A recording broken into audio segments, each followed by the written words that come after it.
live from the Walter E. Washington Convention Center in our nation's capital. This is NVIDIA GTC Live, Washington, D.C. Over the next 3.5 hours, industry titans from a cross-section of the AI ecosystem will gather to share bold perspectives you won't hear anyplace else. And it all builds to the main event, Jensen Huang's first ever keynote address in Washington, D.C. A historic moment in a monumental city. Strap in. You don't want to miss a second. NVIDIA GTC Live, Washington, D.C. starts now.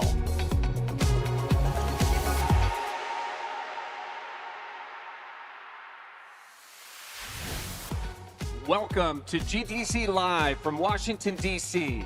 Over the next few hours, more than 5,000 guests will arrive to attend NVIDIA CEO Jensen Huang's much-anticipated fall keynote address. Before that, we will welcome to our stage 20 guests from all over the world at the very top of the tech industry. That's right, Brad. They're here to discuss the state of AI, its role in business and science, and the exciting future that NVIDIA and their partners are building right now.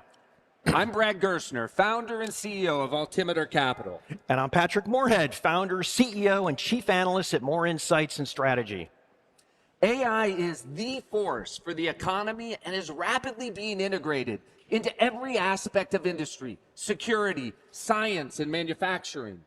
And that's why we've extended the pregame show to include many of the CEOs, founders, and scientists who are changing the world, driven by NVIDIA innovations.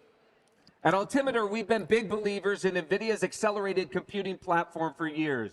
They have been investing in this platform for more than a decade, and the moment is here. AI is taking off, and the world is responding. To help understand what's driving all of this, we have put together panels featuring more than 20 guests, and the lineup is absolute A-list leadership in technology, investing, and innovation. So I'm pretty stoked to be here with Patrick as we kick off this keynote. And I'm excited too, Brad. And I've spent 3 decades in tech and at More Insights and Strategy, 15 years tracking silicon, infrastructure, compute, and software. And what I think makes NVIDIA so special and differentiated and so valuable is its central role in creating not just faster architecture, but what has become an entire AI ecosystem. NVIDIA isn't just selling chips, although chips are awesome. They've built complete AI systems and software stacks that give them a leadership position few can match. Our goal today is to discuss with these leaders the context and commitment, the wins so far and the challenges to come. So by the time Jensen hits the stage, we'll have a better understanding of what they're doing, why it matters, and what comes next. It is pretty incredible we have all these guests under one roof, Brad. An extraordinary lineup of leadership from the world's biggest tech companies, investors, that's you, Brad, and innovators. We'll kick things off with the state of AI innovation, a look at new ideas, open models, and the power of open source that's shaping the direction of AI. The next panel, Agentic AI for every industry. Intelligent systems are beginning to plan, reason, and act to reshape how industries work. After Agentic, AI infrastructure ecosystems. Behind every breakthrough is an unseen network of data centers, power systems, and partners, the backbone of the AI economy. And then we'll move into AI in science and quantum.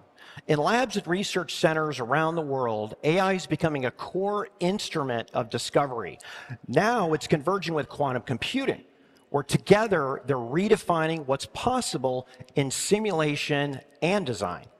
And finally, an important discussion of AI in robotics and manufacturing. The boundary between digital intelligence and physical action is disappearing. Together, AI and robotics are reindustrializing America. This is NVIDIA's 4th pregame show. What began with a handful of the best in tech huddled in a small corner of the SAP Center has grown into this. 3.5 hours, 20+ guests in this massive space here in DC. It is pretty awesome. That kind of growth is just what you would expect from NVIDIA. No question. This is the place to be if you want to know where artificial intelligence is headed. The other place to be is on the floor, where CNBC's Christina Partsinevelos will be joining us throughout the day with even more guests. Christina, welcome to the show. Thank you, guys. I have to say, I am quite excited, not because I get to, learn a lot more about anything from quantum physics to agentic AI, but I get to come on the floor over here and really showcase what this event is about. You mentioned this being the 4th one this year. Can you imagine? It started in San Jose, went to Taipei, Taiwan, or I should say, sorry, Paris, and now DC. The difference with this one, yes, it's a little bit smaller, but doesn't mean that we're not going to make a lot of news. You're going to hear from CEOs, breaks the news. I would say just based off of the crowd, it's a little bit darker, a lot more people in suits. That's my only observation thus far, but it doesn't mean that it's not going to be as exciting. For example, what is it, 8:30 in the morning? I've already spoken to the Inflection AI CEO who demonstrated how atoms are staying in place, so just explaining the quantum computing.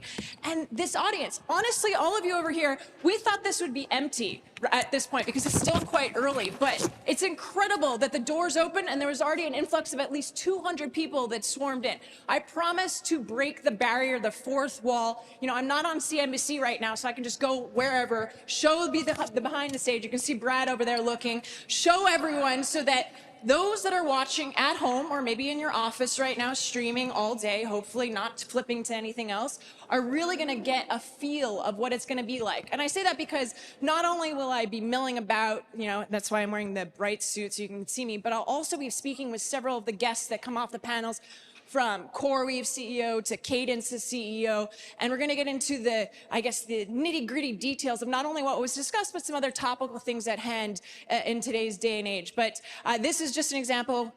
I would call it the red carpet, but NVIDIA likes to do things differently. That's why it's black. But overall, I promise we've got some juicy details throughout this entire show, and I'll be going back and forth with the guys throughout the morning, I should say, before the keynote at 12 p.m. Eastern. Brad, Pat? Thanks, Christina. I feel like we're full squawk box this morning.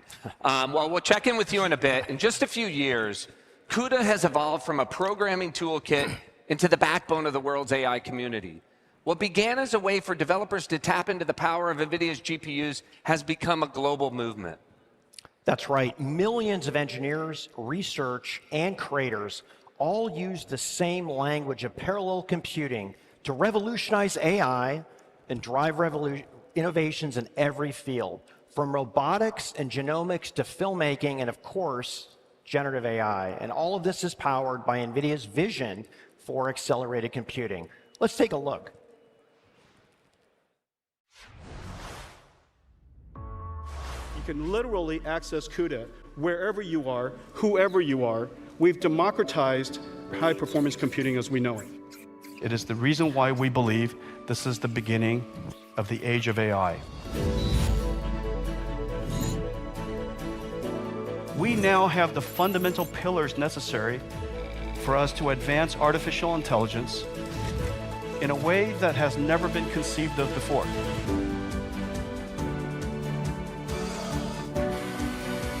You are the stars. This is a celebration of your science, of your work, and your innovations.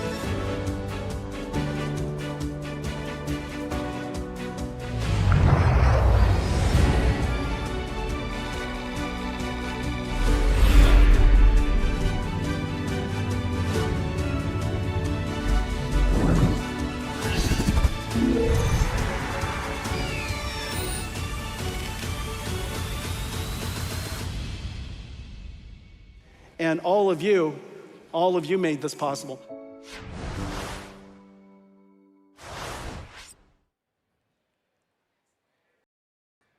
Behind every breakthrough in AI are the innovators and builders turning possibility into progress. From open models to agentic systems, they're accelerating the next wave of innovation across startups, labs, and markets. Joining us to explore the state of innovation, some of the best: Thomas Lafont, co-founder of Co2 Management; Sarah Gual, founder and managing partner at Conviction; Martin Casado, general partner at Andreessen Horowitz; and Naveen Chadha, managing partner at Mayfield. So Thomas, welcome. Co2 has been investing at the heart of America's super cycles, from the internet to cloud to social. Help us contextualize how AI stacks up and how you think of all this investing in the middle of all the bubble talk. Yeah, good morning, everyone. Really thrilled to be here and to be the warm-up show. So I know we have a lot of exciting content today. So look, I think that all of the investments have really kind of been focused on infrastructure. So I think when people talk about AI, obviously it starts with semis, it starts with power, it starts with the largest language models. I think, if you look at the private markets as an example, most of the value has been accrued at the infrastructure layer for the past kind of 5 or 10 years, let's say. But to me, what's most exciting about the moment that we're at right now is that we are seeing a lot of value be accrued at the application layer. And a new class of companies start to emerge in different verticals. So as an example, if you look at coding, Cursor has become an unbelievable breakout company, one of the fastest growing companies ever. Martin can talk about it as well. That's only enabled to make coding better because of the investments in infrastructure, right? So starting with NVIDIA. But we're also seeing it in medical with open evidence. We're seeing it in legal with Harvey. So to me, one of the interesting moments that we're at right now is all of the investments in infrastructure have enabled apps to come through that are delivering real productivity gains, which I think then reinforces the belief that it's worth making these infrastructure investments because you can see the return from these applications. Well said. Martin, you're one of the legendary software investors in Silicon Valley. Satya was on my pod last year and made some news when he said, AI is potentially a real threat to software. That software may be this thin interface on top of this CRUD database. And so we've seen a lot of, I think, FUD there. Talk to us a little bit about how you expect software to change, what's winning, and what potentially loses in the age of AI. Yeah, so I think formal languages came out of natural languages for a reason. And that is natural languages, you can't actually describe what you want. Right. So we've always had kind of two stories of software, right? We have the low code, kind of drag and drop, and that is definitely being transformed by AI. I think that's going to look entirely different.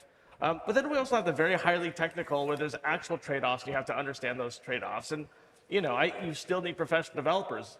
If you actually look at AI, the primary use right now in development is professional developers. It isn't kind of casual, if you do it dollar weighted. And so, listen, I think we're in for a major transformation. I think we're going to see a lot more software than we had before. I think many more people will be able to develop than have ever been able to develop before. I think it's a great educational tool, but I don't believe it's going to get rid of software developers. I think this is very much a technical discipline where you have to understand the trade-offs to do it. And so, but I will say, I've been in software for 30 years, and this is the first time we were being disrupted, right? And so it definitely is putting us on our heels to try and understand what's going on. Yeah.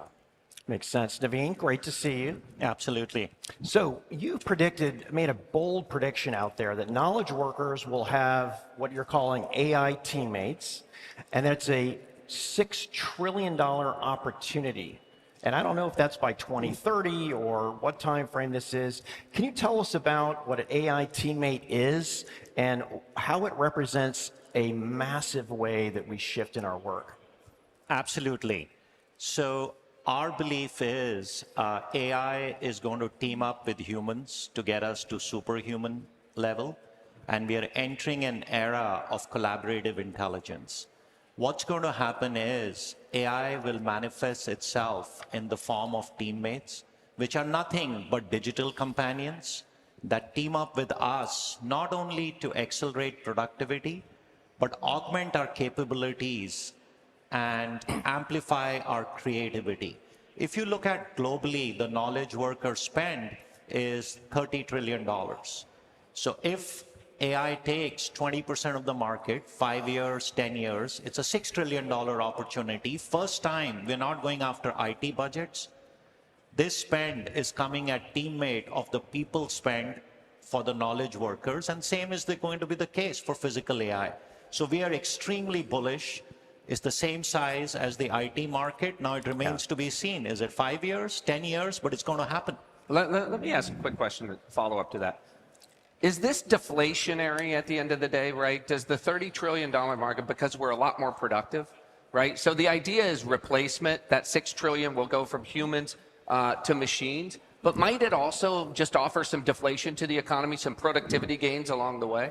Absolutely. So I think in any new information technology market, there is displacement because productivity gains happen. There is some job loss. But in the long run, I'm an optimist.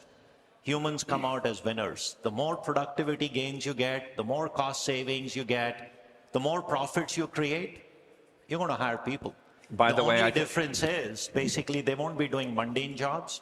They'll be doing things that weren't possible before. And one example we talked about, the vibe coding, 30 million developers have been able to code. So creation has been limited in the form of company creation to 30 million people. Now with vibe coding, which is a teammate, 1 billion people can become creators, and it democratizes entrepreneurship, and we can't even figure out what people are going to do with this technology. So I'm very bullish. Short term, there'll be pain, but long run, the avenues are infinite on what gets created. It's a really important, we're in Washington, D.C., and at a time where I think there's a lot of confusion on Capitol Hill about the impact of AI. We have too many doomers running around talking about how it might shrink the economy, right? People are going to be displaced, jobs will be lost. It's important for all of us, and now everybody's going to come after us, to come here and educate really on the abundance to come. America cannot stay competitive unless we have our best innovators leading at the front, right? That starts with federal preemption on state laws and other things that can happen here in D.C. in order to accelerate AI. Sorry to interrupt. No, not at all. Listen, I'm a student of history, and what the history does show is with every major inflection in technology, whether that's engines, electricity, it has been replaced. Now this curve is dramatic, I think more dramatic than we've seen in the other ones. We do need to keep an eye out for it.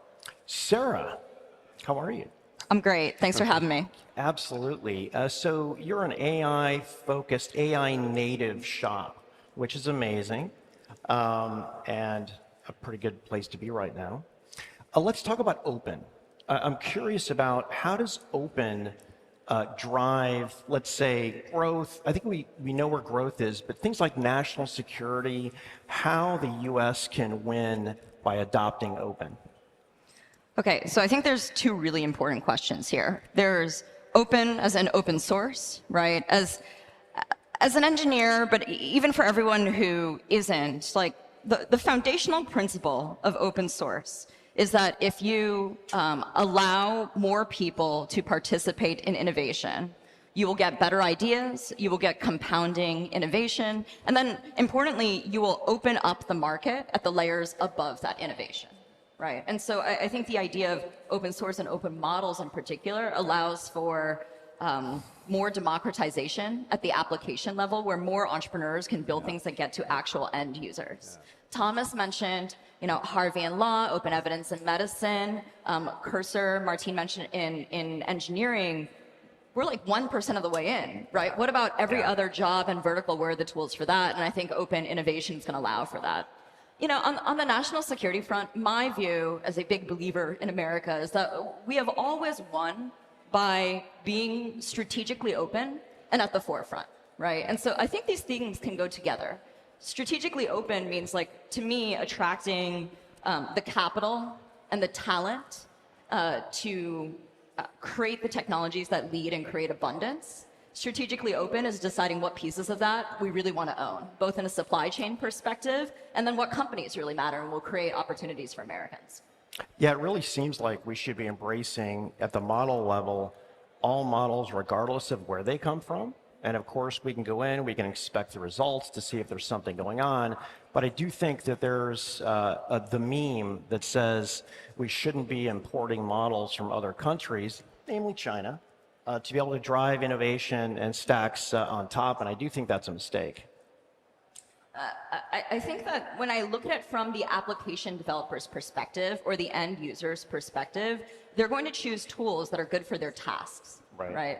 I don't think you're choosing like a philosophy of intelligence. You're looking for, honestly, efficiency and capability for most of these things. And so I think efficiency and capability can come from all corners of the world. And let's be honest, if it's driving American innovation, let's have a little confidence in the entrepreneurs that are adopting them. That's right. You know, and so we had this DeepSeek moment earlier in the year that I think, again, led people to believe that we can live in this artificial world where we shut down all the open innovation in China and just drive it in the United States. And while I like to see, and it's been great to see all the open source models coming out of US labs, the fact of the matter is DeepSeek accelerated innovation in the United States. I don't know, Martin, do you have a... So listen, I think not having a policy is potentially dangerous here, right? So let's imagine that models were 3D printers. And we allowed anybody to adopt any 3D printer that they wanted, and we decided to limit our own 3D printers.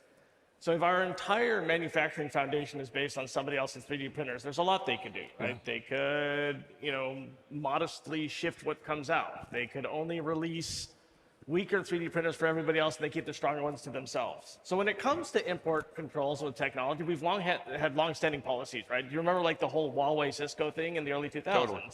And listen, it turned out to be very prescient, right? We shouldn't run our critical infrastructure that we rely on something controlled by a foreign adversary in every case. And so I would say first it's important to have a policy. That policy should be nuanced to understand everything that you said. Yes, we do want to benefit from it. Does it go all the way down to critical infrastructure? Maybe, maybe not. Historically, we've done a pretty good job not doing that. And so I think I would recommend being a bit more thoughtful of how we import and use open source AI. Naveen, do you have a comment on this? Yeah, I think I agree with what was said, but having been in the industry for a long, long time, my belief is the reason openness becomes important is it's an ecosystem opportunity. No one company can solve all the problems. So we have seen with prior platforms, whether it was Windows, Android, iOS, you need a whole ecosystem that thrives and just keeps innovating. So it's not only the geopolitical situation, but for costs and the problems to get solved, you need openness. And I'm a big believer what happened in the past is going to happen again, and companies which are platform companies which enable ecosystems will solve problems together. So it's a together thing rather than one company doing it. Thomas, I want to come back to a question I started with you. Probably the number one question I get asked in venues like this is how can you invest when every day on CNBC they're talking about a bubble? And, you know, we have had to invest through all of this talk. So maybe just help us understand, where is Coatue investing the most today? Public markets, private markets, early stage, late stage, and how mentally do you guys continue to forge ahead while all of this chatter is going on? Yeah, I mean, I think if you look at the public markets, for example, one of the different features of this particular market versus the market in the 2000s, which, by the way, we were investing then, we started our business in 1999, is, first of all, stocks are valued very differently today than they were back then. So to me, one of the incredible things about this market is you get to buy some of the world's best, most exciting, most innovative, best run companies like Meta and NVIDIA and Google and others, right? At PE multiples that are on average in the, call it mid-20s on a forward basis, depending on which company you're looking at. Still pretty incredible to get access to all of that innovation at that price, right? So, but obviously what we got to make sure is that we're right about the E, right, in earnings, not just the multiple. So what we look for is leading indicators like ChatGPT as an example, right? And we've seen just off the charts usage. One of my favorite things that Jensen talks about is the triple exponential that ChatGPT is benefiting from, which is more users making more queries and more deep research per query, right? So you kind of get this triple exponential of demand. So I think watching ChatGPT and how it performs across the globe is really critical. But you know, you asked the question about inflation, right, or deflation. To me, one of the defining features of AI is it actually has a chance to bring deflation to sectors that really need it. So I think we've looked at healthcare, for example. You could argue that the internet really didn't do much to bring healthcare costs down, right? In fact, they've continued to increase. I think AI really has the potential to dent the cost curve, right? Companies like OpenEvidence, as an example that we've talked about, that make the diagnosis much better. Industrials. How do we bring industrial back to America? Well, we got to get more efficient. We got to get more out of people. We got to get more out of machines. AI can do that. So to me, all of those sectors, we're seeing it in defense, right? Look at new companies that are coming in with lower cost technologies. I think we're going to see that kind of across the globe. All of those things kind of give us the confidence. That said, and there's always a but, we do think hypervigilance is really the key. So we do watch these positions very carefully. We look at all these leading indicators very carefully. I don't think it's a time where you can be kind of complacent. So Martine, I've got a question for you. We're sitting here, we're talking about AI stacks, and just when it's gone from the GPU to a tray to a full rack, all the software, and now we're talking half the time about how we're going to power these, how we're going to build all these. Where is the leverage the most leverage in the AI stack right now? I mean, honestly, if let's just say from a national standpoint, we wanted to increase AI throughput, and there's one thing you can do. It turns out that's not technical. The one thing that we can do is ease regulations on breaking ground for new data centers and add power, full stop. Yeah. I mean, I think that the rest of the stack we understand very well. That right now is what is limiting our ability to do massive capacity build up. By the way, Martine, I'm sure you saw yesterday, but OpenAI wrote an open letter to regulators. Yeah. Probably worth kind of touching on today, right? But essentially calling for a Manhattan-like project, right, around power generation in this country, right? And looking at all of these options. And look, they called for 100 gigawatts per year, which is a massive number. But I think directionally they're correct, right? Chips need power, and to Martine's point, we need to invest in it. Yeah, I think we often underestimate what all of this means. We throw around terms like gigawatt all the time. Every time I'm in a pitch, we're like, I need a gigawatt data center. We're talking 4 football fields worth of capacity, right? So this is a major national level undertaking that we need to do. Definitely need public-private partnership and cooperation to do that. But if there's one thing that we can do, it'll be ease regulations on building out new data centers, especially power. I do think it's also worth noting that there are very few people who believe that America could not benefit from an updated grid.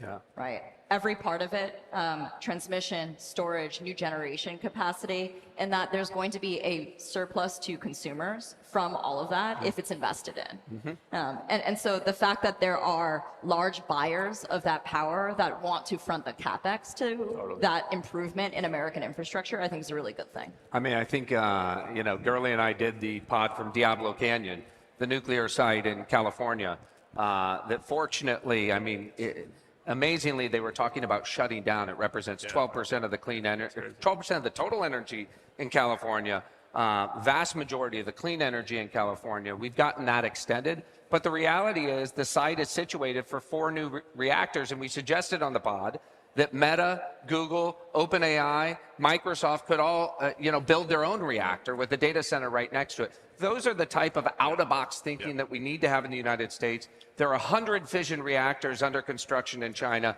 Today in the United States, we have 0. That's right. Right? And if power is the primitive, if it's power in and tokens out, then we got to get really serious about power, and it all starts here in DC. Yeah, I would also say, right, we're in the golden era of the semiconductor industry. Beyond the GPU and accelerated computing, not only do you need these new supply of energy, but you can do amazing things on the power and cooling side with innovation that hasn't happened for 40, 50 years. So what goes onto the board with air cooling, liquid cooling, you can do amazing things. And at the end of the day, the voltage and the loss you end up getting. So there is just cutting edge companies being created that weren't happening 50 years back. So it's not only supply of energy, but it's being lost. Speaking of primitives, Martine, one of the primitives is data. Yeah. And, you have been one of the pioneers around the modern data stack, of course, Databricks being one of Andreessen's large investments. Yeah. Help us understand, is AI a threat to, data software companies, traditional database companies, the Snowflakes and the Databricks, or are these things essential ingredients, into superpowering AI? I mean, I think the best mental model for models is that they're data frozen in time. I mean, and you need a lot of machinery and plumbing to get data from the source, which tends to be the natural universe, to these models. And so if anything, it's been a dramatic accelerant. That said, you're seeing kind of a tale of two worlds, right? There's like the traditional analytics data stack, which is all structured and not very AI ready. And then there's the new stuff, which is you just kind of throw a bunch of data at the model and see what comes out at the other end. And so I would say, A, it's a massive accelerant. However, if you're working on data, you need to kind of catch the shifts that are going on because, listen, it's data used in a new way with different guarantees and different bounds.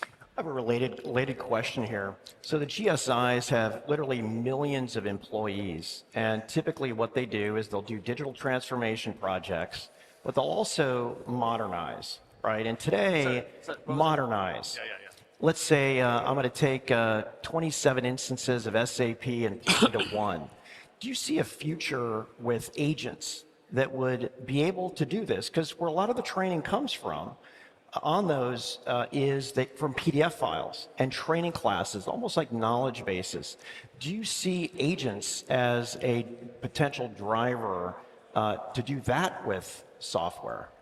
I'll say that. I would actually love to hear Sarah's view on this. But here's my experience looking at a lot of companies adopting AI, which is, let's say 80% of your time is drudge work and 20% of your time is something else that actually involves agency, like knowing what the business needs or knowing what you want or knowing what the customer wants or whatever it is. AI is pretty good with the 80%. It's horrific at the 20%. Yeah. It just really is. And this doesn't matter what it is. So sure, you can do document processing. But my experience over time is, the AI will come, make you more productive on the stuff and be able to focus on the stuff that really matters, and it will increase productivity. And I think we tend to conflate this with things like job loss. We're coming out of 2021, which is this kind of crazy time where you've seen like a massive compression on value, and there's retooling and skill sets. Like the AI companies I sit on the boards of are hiring like crazy. If that isn't an indication that you need people and not AI, I don't know what is, right? And so listen, clearly there's a shift in skill that's happening. That's very important for us. Clearly, there's some kind of macro stuff going on, but my view is these things, yes, will take the drudge work to your question, but they will drive human productivity, not replace it. I mean, I think that's such an important point. Again, I was on Capitol Hill yesterday having some of these conversations. There was news yesterday that Amazon is having, a major riff. And of course, the question was, is AI causing them to lay off all these folks? And what I reminded them of is coming out of 22, which we described as the age of excess, right? In COVID, companies were hiring like mad. They thought everybody was going to stay home. Getting flatter and getting leaner and getting fitter, right, was important. It had nothing to do with AI. The most dangerous thing about AI, in my opinion, is that it's an excuse to do slimming, not that it's actually changing productivity. Right. So I think it's important, that Amazon came out this morning and said, while we are going to get leaner in order to get more competitive, it's so that we can hire more people and double down on our bet in AI. One of the things I want to come back to, we talk a lot about Anthropic and OpenAI.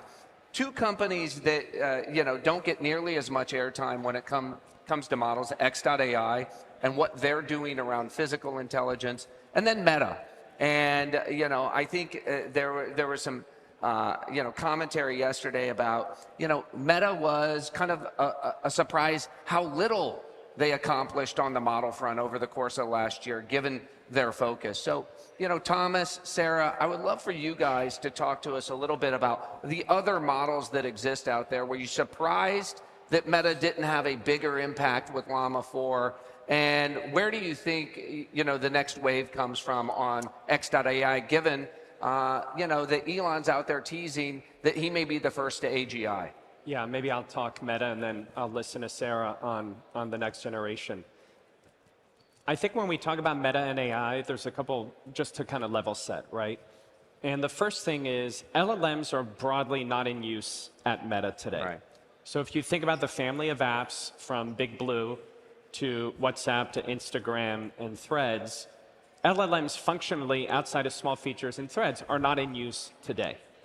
So I don't think that the bet that Zuck is doing is about, frankly, today, or might not even be about winning the desktop agent war, right? Let's even presume that maybe ChatGPT has kind of won that battle.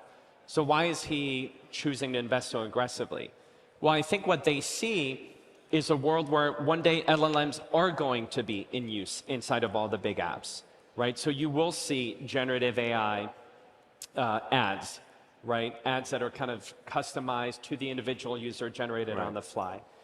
So we are going to see tremendously more LLMs in use inside of those apps, and they probably want to make sure that that's run on their technology, not someone else's.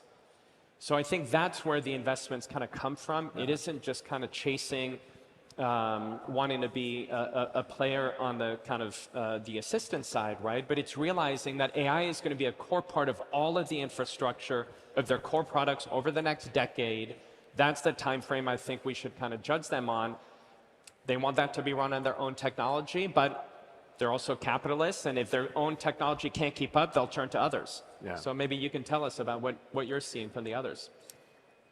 You know, I think your view on XAI depends on whether or not you think this is, like, where you think we are in the model development war overall. If the front is infrastructure, if the front is new architectural breakthroughs, or if it's like capital raising, right? These are all very reasonable assumptions right now. A lot of people would say Elon knows how to build big stuff fast, right? And navigate the regulatory and resource landscape around that. If it's infrastructure, I think X has a very good shot. That being said, this is a period of time where you can't trust the narrative from any individual company that much in AI. It ricochets all the time, but there's a period of time where there's a lot of industry consensus among the leading researchers that scale was all you needed. And that if you just put more compute into pre-training, you would get more capability out. I think it's pretty clear now that the returns to that scale is slowing down, and there might be more efficient ways to spend the next gigawatt of power if we can get it. If that's true, I think it's a much more open landscape, right? And you see really interesting companies like Thinking Machines and Reflection and these new labs staffed by amazing researchers making a new series of bets on different capabilities. I'd also say ChatGPT is an amazing product benefiting from these three exponentials. For consumers, whether it's from ChatGPT or from new products, I think we're still like 1% of the way there in terms of the experience that's possible, right? There's still, like, we're at the very beginning of multimodality, figuring out how to make reasoning like cheap and efficient so people actually use it. Very few people use the latest models from OpenAI all the time or from any other vendor. And I think the idea that we talk about agents, and there are some instances of those being used in the business context. They're not broadly used by consumers today proactively. And so I just think we're going to see many more experiences where the landscape of competition is not set between Meta and XAI and all these others. And so it kind of depends on what you think about the research. I have a question when it comes to ChatGPT and answers. I think that's where most Americans and most users interface with AI. And it's magic. You pull out your phone and you get an answer to almost any question. I feel like the next 10x moment is when that personal assistant can take actions, can book my hotel, can buy my black t-shirts, right? Can do all the things that a great assistant can do digitally. And so my question to you is, when is our agent, when is our ChatGPT going to be able to book our hotel for GTC, where I simply say, hey, chat, book me the Hayes Adams for next Tuesday in Washington at the lowest price? Are we going to see that in the next 6 months? I think 6 months is tough, but it's just, we're going to blink and it's going to happen, because that's the power of these models, right? Like, not only can they reason, plan, but they have to take action. But there's some missing things on the integration side. No science problems. These are all edge problems, and it's just around the corner. And it is happening in the enterprise first, because you can do manual work, you can do integrations. So we are seeing a lot of cases where some of these things are able to complete the loop and take action and take it all the way. It is going to happen, because at the end, as I said, we're going to have multiple teammates. We are seeing it in sales, we are seeing it in legal, we are seeing it in coding. In the enterprise, it's going to happen in consumer. I mean, Brad, to me, the most powerful leap will be when it's not just executing the idea, but when it's actually generating new ideas for you. And I think the Pulse product from ChatGPT is kind of a window into that. So that's going to be the really exciting part. Well, we were lucky to have you guys. For everybody in the audience, for the absolute best in venture and now leading the charge in AI. It was a thrill to have you guys here. What a great start to the show. And I think what we're going to do is throw it over to Christina and see what she's finding out there on the floor. I'm going to turn to an expert and learn more about healthcare. And I'm going to start with Diogo Rao from Eli Lilly, Chief Information and Digital Officer. I actually want to piggyback off of the conversation they just had on stage. They started it by talking about deflation and how AI could bring deflation into healthcare. Could you just speak about how far along that actually really is in terms of lowering costs? Because I'm sure everyone here would love to hear about that. Thank you, Christina. It is surprising when you take a look at how long it takes to bring a medicine to market and how much it costs. One of the things that surprised me when I came into this industry is it takes 10 years on average and about $2.6 billion to bring a single medicine to market if it makes it at all. So any effects of a deflationary environment are going to have to be spread over a very long period before we see that benefit. But doesn't that make it very difficult for you and even your investors, shareholders to really understand the benefits of AI if it's something that's 10 years out? You are absolutely right, because there's all this talk about AI and drug discovery today. And I think there's this expectation that in 2 years, we're going to have a medicine that cures cancer thanks to AI. But the reality is the medicines that we're working on now, we're going to see those benefits in the 2030s at the earliest. Could you share maybe one particular medicine that maybe that timeline is sped up a little bit? The timelines are still okay, so there's no special. Out there. We're about 6.7 years within Lilly, and we're doing everything we can to bring them down. But biology just takes time. It takes a while to see how medicine works in somebody's body and make sure that it doesn't have any adverse effects. So it's going to be very hard to speed up the biology, even if you speed up everything else around it. And in regards to your large language models at Eli Lilly, which companies are you working with to help build those? We work with all of them, actually. We have over 45 models that we use internally. So we have a platform that allows us to have different models. And one of the things that's great about that is when you have different models, you have different perspectives. So when you have the models interact with each other, they come up with actually very clever ideas, just like when you have a group of people that have different backgrounds. We were talking backstage, and one of the things you brought up is that you didn't really have experience in life sciences about 4.5 years ago. And you're a techie because you came from Apple. You helped with the Apple stores, the tech, and the retail and online, correct? So how does that translate to Eli Lilly now, 4.5 years in? Yes, that experience. I still consider myself a tech guy, even though I don't get to dress like a tech guy every day. I have to point out, you're wearing jeans right now. You're not wearing a suit, even though there's a lot of suits here. We are in DC, so we'll give everybody credit for that. By the way, that's the first thing that I did when I went into the pharmaceutical industry was to change the attire. So like my whole tech team now, they all wear jeans. But really the thing that I noticed the most when I got there is I came from a world where Apple and companies like Apple put the user at the center of everything they do. Literally at Apple, you're starting with the user and you're saying, how do we build an ecosystem around it? I came into healthcare, and do you think healthcare is designed around the user? Like, my experience. I know the answer. I think our audience knows the answer to that. And so I think the answer to the healthcare system and how we fix the healthcare system is to start with the patient. And how do we build an amazing experience that's around the patient, not around payers, not around even providers, pharmaceutical or pharmacies and others, but how do we really build that experience that's the right one for the patient? But then what about patient safety? Because I know that's a major concern. And when we talk about AI, there's some hesitation with some healthcare providers, maybe not to, provide the AI at the patient level because of those fears. So how do you mitigate that? Well, patient safety is one of the most important things in medicine. Every single medicine company that's out there, they do incredible things to protect patient safety for everything through their trials. So it should be no surprise that patient safety is a core thing that we think about when it comes to data. And so we're not going to do anything bad with data. But at the same time... Says every company. Says every company, but I think you can believe some companies more than others. And I would generally trust companies that are in this industry and really care about patient data. But I think at the same time, we're missing a lot of data that AI could be taking advantage of. I've got a watch on here right now. Very few clinical trials take into account how much walking I'm actually doing, for example, or how much activity I have. Instead, they depend on patient-reported outcomes, like how do you feel today, or other things like that. there's so much opportunity to bring more data and more AI into our clinical trials and hopefully develop better medicines.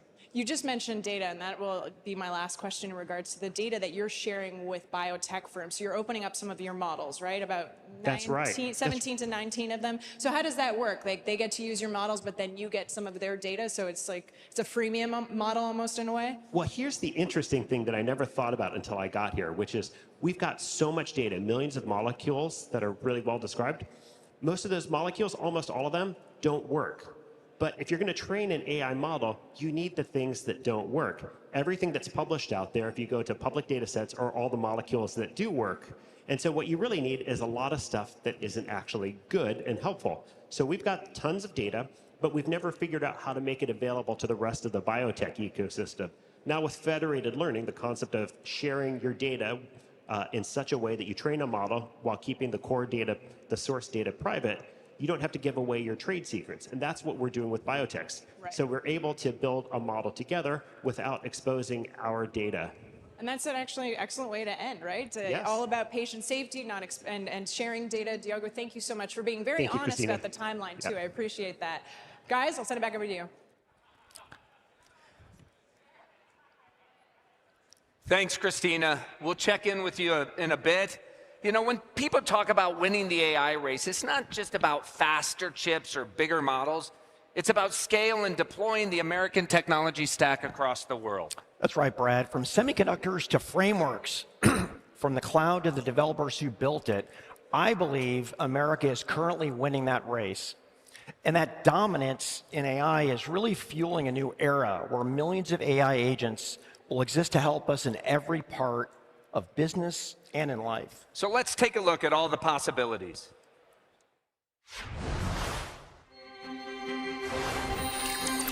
In the future, there are probably going to be 10 billion digital workers.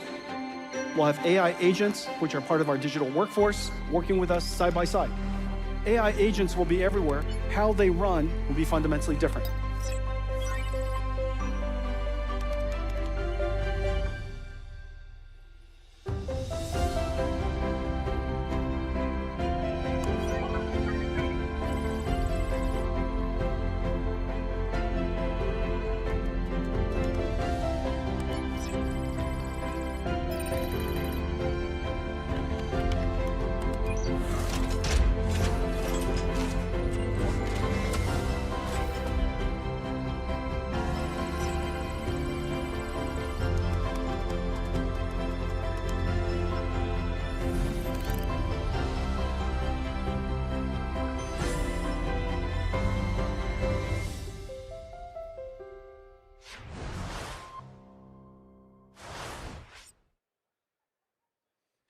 AI is no longer a single application. AI systems now decide, design, and deliver. Across sectors, autonomous agents are transforming how work gets done, from strategy to execution. To discuss how agentic AI is transforming every industry, we've put together another incredible panel, starting with Erivan Srinivas, co-founder and CEO of Perplexity, Shiv Rao, founder and CEO of Abridge, Scott Wu, founder and CEO of Cognition, and of course, George Kurtz, the founder and CEO of CrowdStrike. You know, Erivan, let's start with you. Nobody has innovated more on the chatbot, on search, on the browser now, in AI than Perplexity. You've consistently been a step ahead, although fighting maybe up a mountain against bigger incumbents.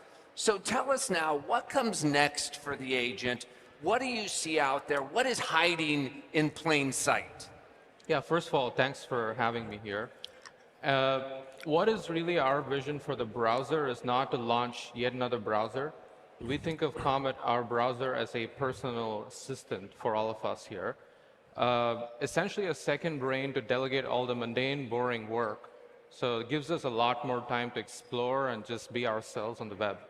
The internet is just a lot better if you can ask questions from wherever you are. Whether you're on a web page, or in a Google Doc, or you're in your Slack workspace, or you're actually on an AI tool, it doesn't matter. You can just ask questions from wherever you are.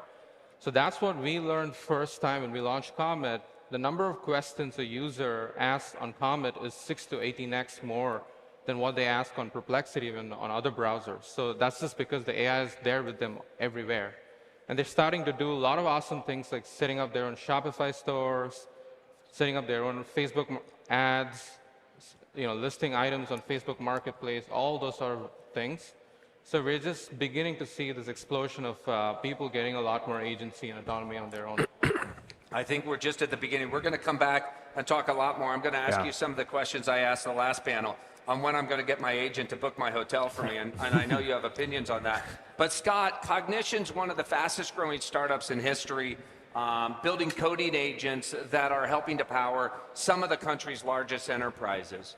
There are a lot of people worried that the AI hype is ahead of the substance, right? Yeah. You're on the front line selling to America's biggest enterprises a solution that's helping improve their business. So from those front lines, help us understand, where is the substance of AI coding today? How is it transforming these companies? And do you think it's going to keep up with all the excitement and hype?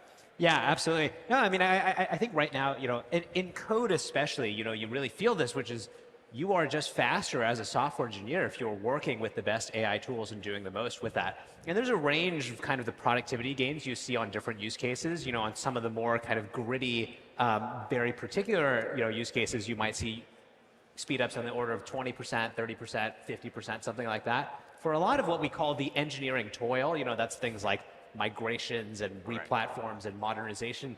Honestly, we're seeing gains that are in the neighborhood of 6 to 10x, where basically 1 hour of an engineer's time using the best tools corresponds to about 6 to 10 hours not using the tools. And so, I think the gains are very clear, and I think the thing that's really exciting about it is every team everywhere has so much more software to build, and that's the best part of it, right? And every team has, you told me this, I think, a year or two ago, which is every engineering team out there has 50 projects that they want to go work on, but they have to choose 4 because that's how things are with engineering, right? And so, the ability to speed up and to do a lot more is really, really exciting for us all.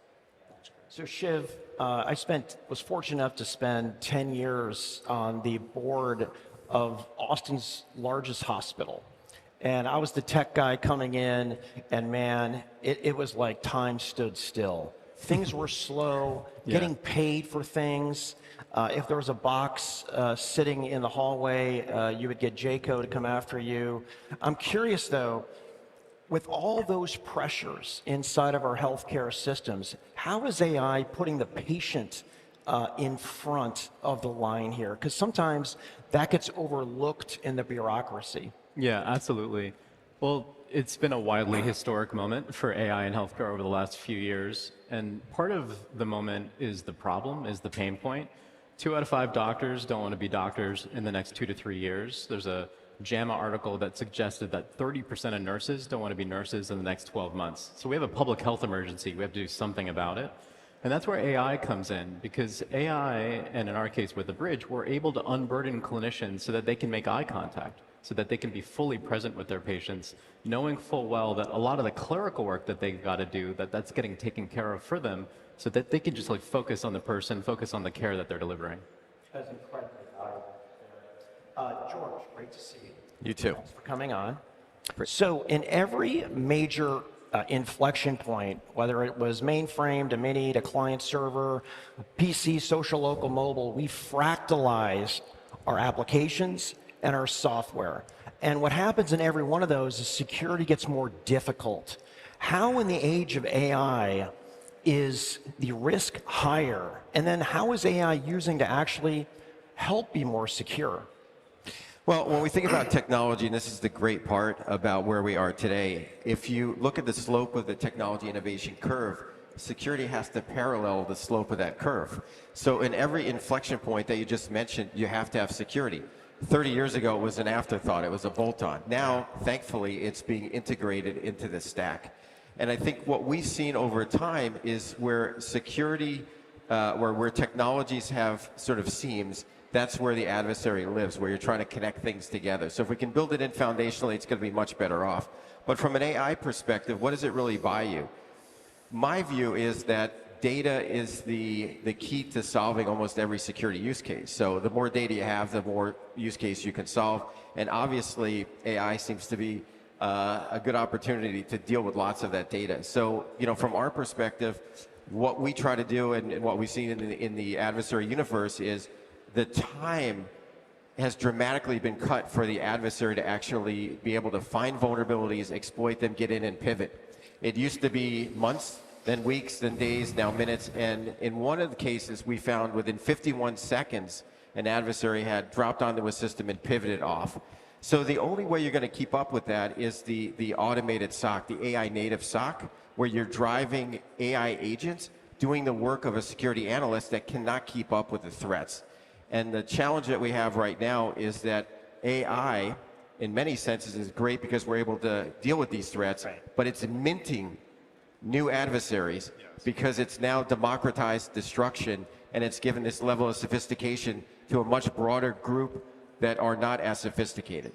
So George, I'll call it the value chain of security threats goes all the way from a $5 IoT endpoint to the hyperscaler data center and everything in between. Yeah. I'm curious, is there a central place that we can secure everything, or do you need to have these every step, every link, let's call it confidential computing?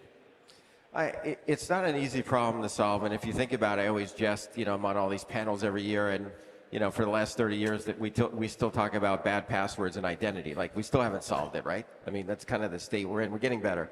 But you have to look at where compute happens. Obviously, cloud is a big element, but now with AI, it's being pushed more to the edge. It was at the edge, and it's in the cloud, and it goes back and forth. Now it's all over the place. So from my perspective, you've got to apply the right security technologies to each of those technologies, and then you got to connect the dots across them. There isn't one magic bullet that's out there. There isn't one company. There isn't one technology that can secure everything. So it's using the right security for the right technologies at the right time. Shiv, when you think about, I love your story, right? A cardiologist by day, and leveraging AI agents to solve healthcare problems by night. Today, it's about translating those doctor-patient conversations into the health record. But when you look ahead and think agentically, where is AI going to have the most impact on your practice? What are you most excited about as the next step for a bridge and what's happening out there? Yeah, absolutely. I think a big part of our thesis is that in the next 5 to 10 years, we're not going to be able to fully automate a doctor or a nurse. Yes. And if we're not fully automating them, then the conversations that they're having with their patients are really upstream of so many of the workflows that happen in healthcare. So if I see a patient in clinic, I'm without this technology, my back turned to them, I'm not really paying attention to them, I'm typing the whole time, I'm not really making eye contact, I'm not being present. With this technology, I'm fully focused on them, my documentation's getting done for me. But also in this country, but around the world, we're not, as clinicians, compensated for the care that we deliver, we're compensated for the care that we documented that we deliver. Yeah. So essentially, these notes are bills in healthcare. And being able to generate the note the right way, in the most compliant way that checks off all the boxes for those billing and coding experts, as they call them, means that you can keep the lights on for the health system. Now you can start to remove any amount of waste in the system that is basically taken up by inefficient offshore services. Go ahead. Scott, the meme out there is that developer tools are going to mean that we don't need any developers anymore. And, it's funny, if you go back to the old days, machine language to COBOL, once COBOL showed up, it was, we're not going to need any more developers.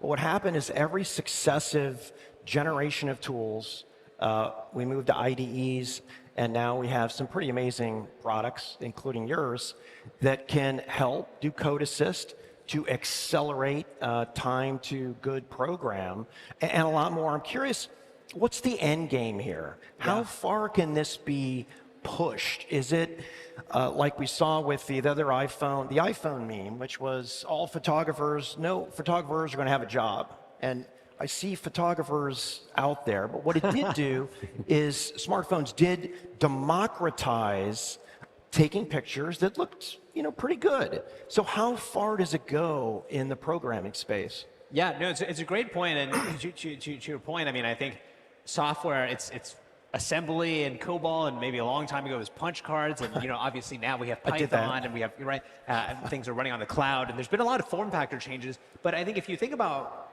what is software development, at the end of the day, all you're trying to do is it's telling your computer what to do, right? That's kind of how I would describe programming, software engineering, whatever you call it. It's telling your computer, here's exactly what I want it to do, and having it go and do that.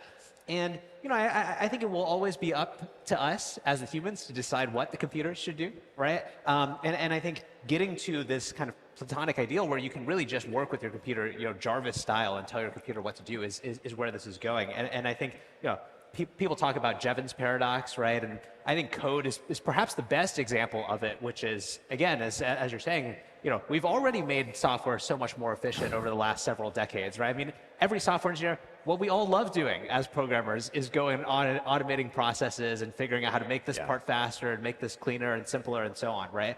And despite that, the number of software engineers has just gone up and up because we have so much more demand for software. Ervin, as you think about, as you know, one of the places I'm most excited is how this is going to transform the consumer experience. I think all of us have come of age in the age of 10 blue links, right? And Google was such a breakthrough in terms of information retrieval, transformed all of our lives. But for my 17-year-old, they wouldn't dream of spending their time looking at 10 blue links when they could just get answers.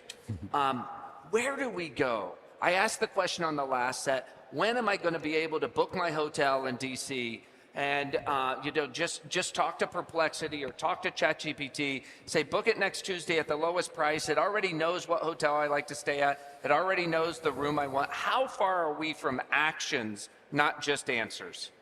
Few months to actually do that particular prompt you're asking for. So hopefully next time you come here, you can use our product and get it done. But here's the thing, 3 years ago, we started this transition from 10 blue links to answers when we launched. And it had a big impact in the sense that even Google is starting to do the same thing.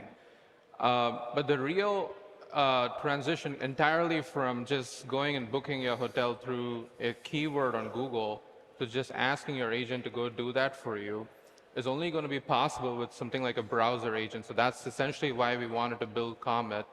And essentially what you're talking about is it should have a deep understanding of you. It's your personal AI, so it should have a sense of what rooms you like, what kind of views you like, what is your budget, where do you typically stay, what are the set of hotels you typically stay in case it has to deal with constraints on availability. And then it has to actually go to the website of the hotel and check for these availabilities and actually go and use your card and make the transaction on your behalf. So it's essentially advantageous for a company like us, which has access to the web. We have our own index, we have our own browsing infrastructure, to be able to do all this with the help of the most capable frontier reasoning models. And as these models are advancing in their reliability and their capability every few months, it's possible to actually create this end user experience. And our goal is that, even if it takes a few minutes to get it done, you should be able to take your mobile app and just speak out this task, forget about it, delegate it. It's running on the background on the server asynchronously, comes back to you, elicits feedback whenever it's not sure, and actually gets stuff done. That's our vision for the mobile version of our Comet browser. It should be running on the background asynchronously and able to multitask and do hundreds of different tasks like these. There's been a complaint of some browser-based agents that they're just slow, right? They go in, they kick the tires, and I needed to get groceries, and my gosh, it didn't fully understand what I wanted, and I could have done it quicker. Very related, I think, to your travel. When will we get to the point where it's faster, or is that not important because it can be doing it in the background? Yeah, so that's the key distinction between agents and chat. It's not necessary for agents to be living in the chat UI. In fact, it should be more asynchronous and running in the background. Chat is synchronous interaction. So when you give your coworker or an intern or your assistant a task, it's not like they finish it in 1 second. So why would you want the AI to do it? Definitely not my interns. Yeah, but the key point I'm trying to make is it can parallelize, you can multitask, right. You can do hundreds of tasks. You can call a plumber, you can call 5 different plumbers at the same time, find the best option for you, whoever can come earliest at the best price, and get it done. It's basically humanly impossible to do 5 calls at the same time for one person. So that's the kind of thing that we are imagining for agents. It's still not a paradigm that everybody's used to, where you ping somebody on Slack, give them a task, you don't expect them to reply instantly. Sure. But on a chatbot, you want the answer fast, and you're like, oh, this product is pretty slow. It's slow because it physically takes time to get things done. Great points. George, I think security is one of the most important areas in AI for part of the reason that you laid out, which is we've democratized the business for attackers. Right.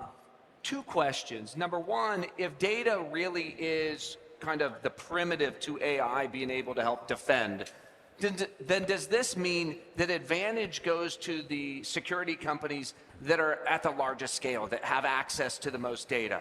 So I've heard your company, I've heard Palo Alto talk about platform systems now increasing advantages of scale. And then the second question, I think, is if you're a startup, we're an investor in Expo, which is, build an AI hacker to help companies offensively try to get ahead of this. Do startups have the opportunity, given that scale disadvantage, to continue to be the disruptors in security that they've been in the past? Yeah, 2 good questions. So I do think scale is incredibly important now more than ever. When you look at competitive advantages and moats, one of them is scale. It's just, not only the amount of data you have, but the customers you can touch, right? And that's the whole platform play, as you know. I think from a data perspective, there's a lot talked about, well, we collect data or they collect data. It's how you collect it, it's how you curate it, it's how you label it, and it's what you do with it. It's not just a pile of data. And the context is really important. And one of the things that we focused on since I started the company was never losing the context of when we collect data at the endpoint to the cloud. We've got a mini graph on the endpoint, we've got big graphs in the cloud. We never lose context.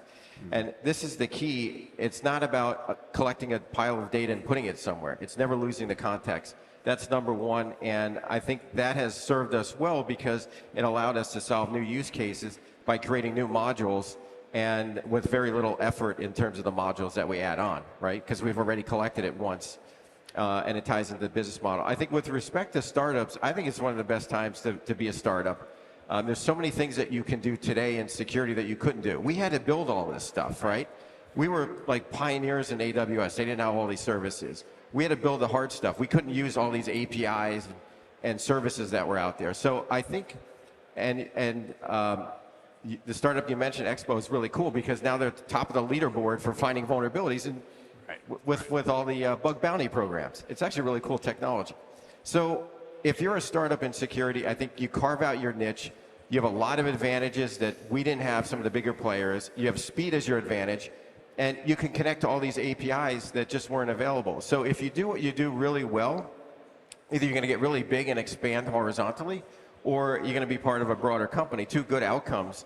But I think now is one of the best times to be a startup in security because you can focus on the areas that really matter. And then companies like ours and others that are out there look at those and go, okay, we want that to be part of our platform.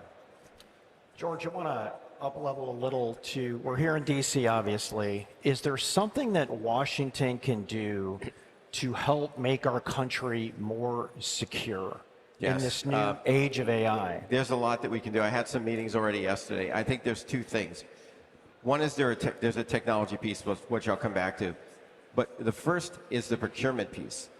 And in most cases, and I've been selling in Washington for the better part of 30 plus years, is they're buying technology that's 5 years old because their procurement cycles take so long. It takes forever to get through it all, right? So we've got to come up with a better way to procure these. And instead of most big enterprises, you guys deal with them, you know what they do? They buy once for all their subsidiaries and their companies. In the government, it's a little piece here or there, and it's just piecemeal. So they've got to figure out the procurement.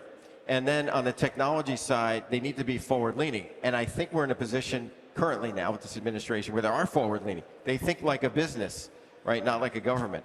And the key is they need to be implementing the agentic SOC. They need to be pioneering areas that haven't been done before with companies like ours and others to drive automation and implement technology that's, future for the next X number of years, not technology from the last 5 years. So if you combine speed of procurement with the ability to deploy technologies and partner, public-private partnership, I think we can get to what I would call security AGI. This is my goal. How do we get to security AGI, and how do we create the autonomous SOC? I mean, I think it's a really important point, and of course, our AI czar, David Sachs, is looking for ways that he can drive further efficiencies in the administration, and I think that's a great example. Procurement's not sexy, but if we're buying technologies that are 5 years old in the age of AI, in AI dog years, that's like 50 years. Exactly. And so that's a suggestion we'll certainly take to him. I want to come back to this just question we had on the last panel about, you know, power and the primitives and the cost of inference, right? All your companies are big consumers of inference. What do you see happening in the cost, that, you know, that effectively is a cost of goods sold for many of your companies? What do you see happening in the cost on the inference side? Are we bringing down the cost fast enough? What are things you might be doing, you know, creatively with clouds, with on-prem, et cetera, in order to drop that inference cost? Or is it something that you think about at all? Maybe starting with you, Arvind.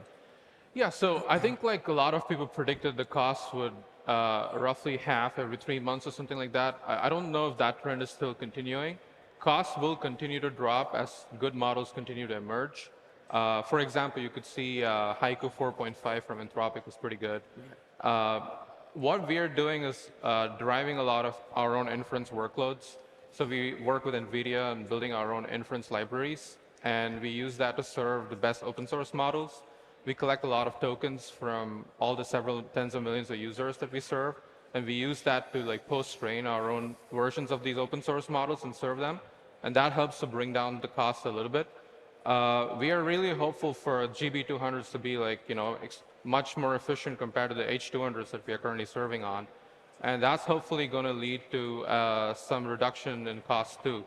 In addition to that, we're also introducing new subscription tiers. So we have a Perplexity Max subscription, which costs $200 a month. But we're introducing the concept of background agents there. Agents that will reply on your behalf on your emails, draft your replies while you're sleeping. You can just add that agent to your email thread and just schedule your meeting for you, automatically tag your emails as different categories. Imagine that sort of agent booking your tickets, booking your flights, booking your restaurant reservations. I think $2,000 a year is pretty cheap for something that can do all of this in parallel at the same time with all your personal context, right? And that's going to obviously need a really frontier reasoning model that's going to be expensive to serve, but you're going to make way more in return because people are going to use it to make their life a lot better. Scott, maybe for you guys, what are you doing? You know, I know a lot of the deep reasoning that you're using consumes a lot of inference. What are you seeing out there, and what are you thinking about in the world? So one big thing to call out is, you know, agents especially are extremely compute hungry. And maybe one way to think about it is, you know, you go to ChatGPT and you say, all right, who was the 4th president, right? And it gives you the answer. That's one query, one answer, right? If you go to Devin and you say, hey, I've got this bug, can you go click through the product yourself, reproduce the bug, check the logs, see what went wrong, maybe try and make some fixes, and then go and test the code and make sure all that works. That's hundreds of queries or even thousands of queries that come from just one human ask. And so, you know, for better or for worse, they are extremely compute hungry. With that said, you know, the way that I like to say it is the productivity gains that we're getting are so massive that obviously, you know, we're not going to have the GPUs and just say, oh, just turn off the GPUs. We're not getting enough value out of them, right? And so I think a lot of what it looks like is kind of optimizing on that spectrum. And I think the models are getting smaller and faster and smarter, you know, all the time. But maybe one thing I would point out is there's kind of this this curve of intelligence that always exists, where, you know, the absolute smartest model that you could have is also pretty slow and bulky and so on, and then you have something maybe that's almost as smart but is much faster, and then you have like a really, really fast one that's, you know, that next level.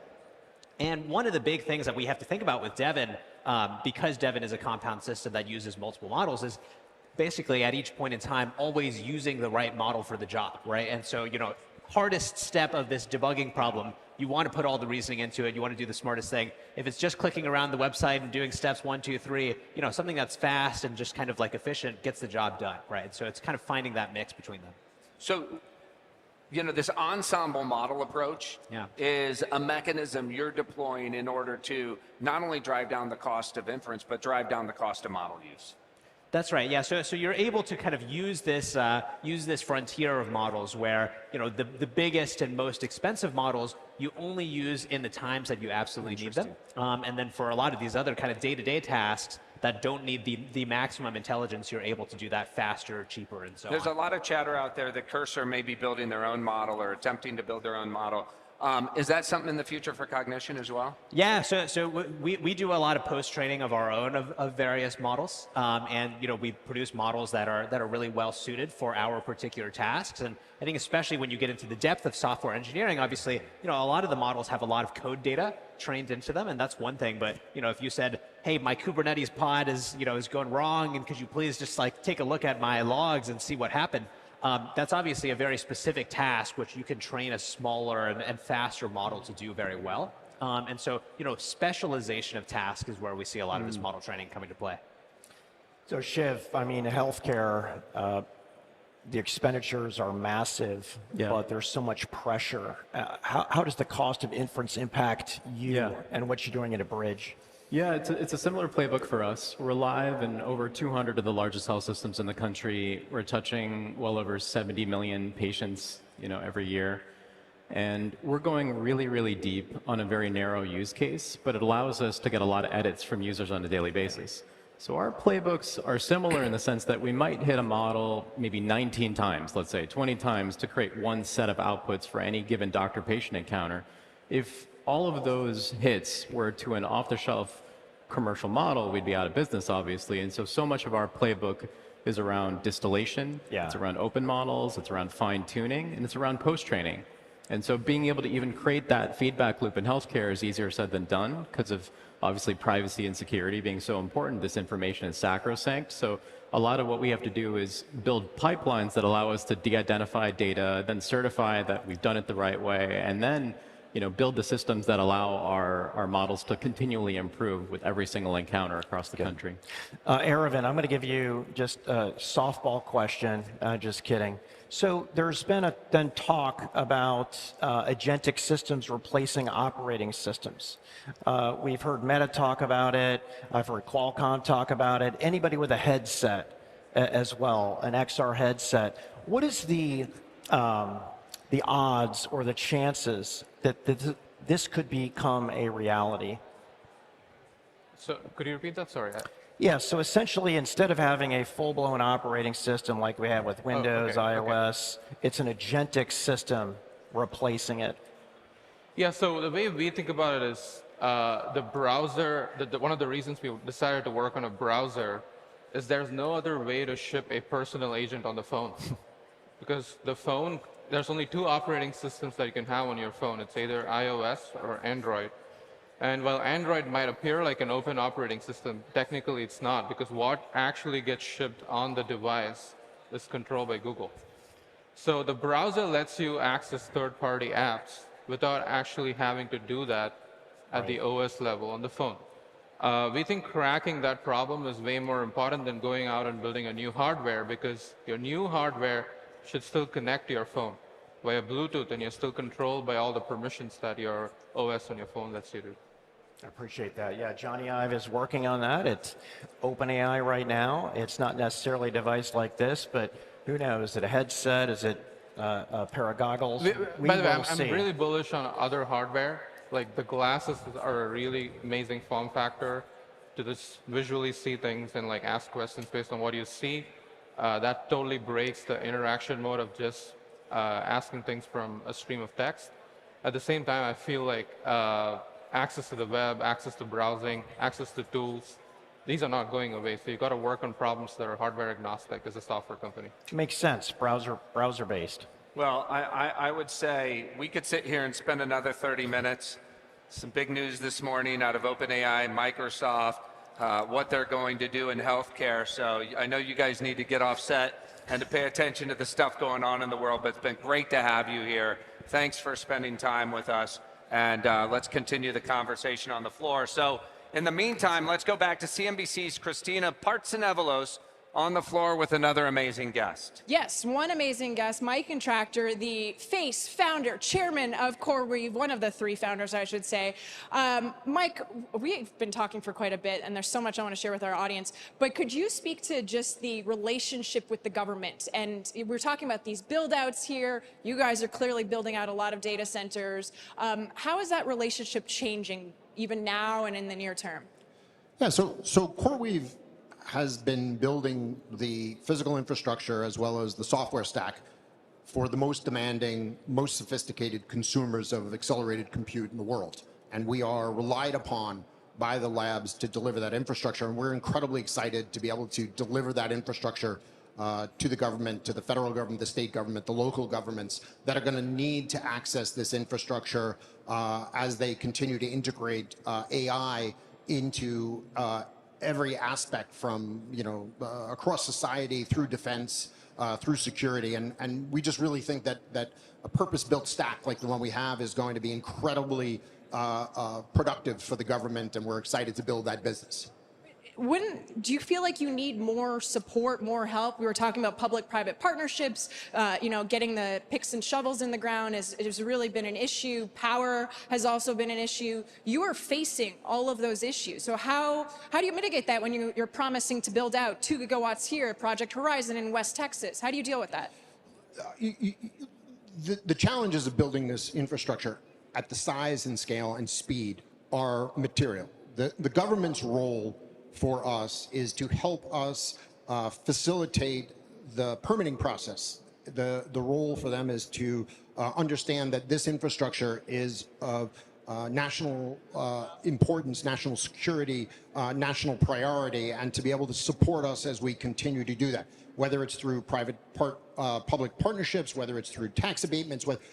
We need to build this stuff, and we need to be able to tap into the capital markets to raise the money to be able to build this stuff at a speed that has really never been contemplated before. And so it's a really important role that government comes in and supports CoreWeave and supports other companies that are driving the infrastructure that the country and really the world needs to be able to allow artificial intelligence to achieve its potential. You actually just mentioned tapping capital, and that seems to be a constant theme, right? How levered CoreWeave is. And you just recently announced this partnership with a Paris AI startup, backed by NVIDIA, Poolside, and the goal is to provide 40,000 GPUs. How is the debt going to, how are you going to build that out? Because that requires a lot of upfront CapEx, a lot of spending. We've been the tip of the spear in many ways in building debt structures that allow us to go out, find a client, structure payment from the client, go out into the debt markets, buy the infrastructure, build it, and ensure that our payment or repayment of the loans occurs within the 4 walls of the contract. During the 5 years or 7 years that we go ahead and we contract for, we're able to pay for the infrastructure, pay for the OpEx, drive a return to our company, reinvest in the R&D associated with building the next generation of technology. And it's been incredibly accretive to our company. We've been pushing this debt structure out into the market because we think that this is the way you build large-scale infrastructure over time. We're excited about it. Poolside is a great client. We're really excited about them as an offtake for our compute. We're really excited as them as a partner as we continue to build physical infrastructure and data centers with them. But building over time, you're signing leases for some of these data centers for 15 years, and then there's concerns that the customer contracts are much shorter, so that leaves a gap. How are you dealing with that gap? Yeah, you're correct, right? Like there is a timing mismatch between the current contracts. But the truth of the matter is the world's going to continue to need compute. They're going to need the data center infrastructure. And as a company that has been built on our ability to quickly respond to the demands of the computing infrastructure globally, we need to have access to those data centers to be able to serve the needs of our clients. We will continue to do that. We will continue to build the infrastructure. We're really excited about it. We think it's an appropriate risk for us to have. And I guess we should just end on that because it was a nice positive note. Mike?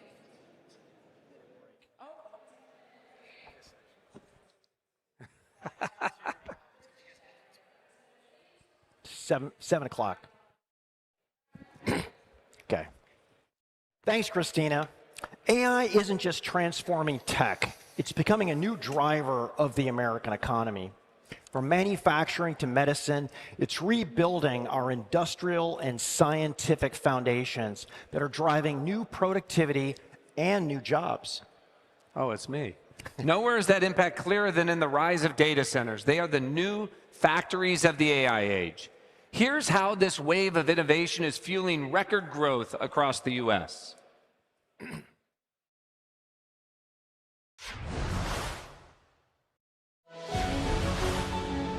The world is going through a transition in not just the amount of data centers that will be built, but also how it's built. In just 1 year, you could see the incredible growth in AI infrastructure. The computer has become a generator of tokens.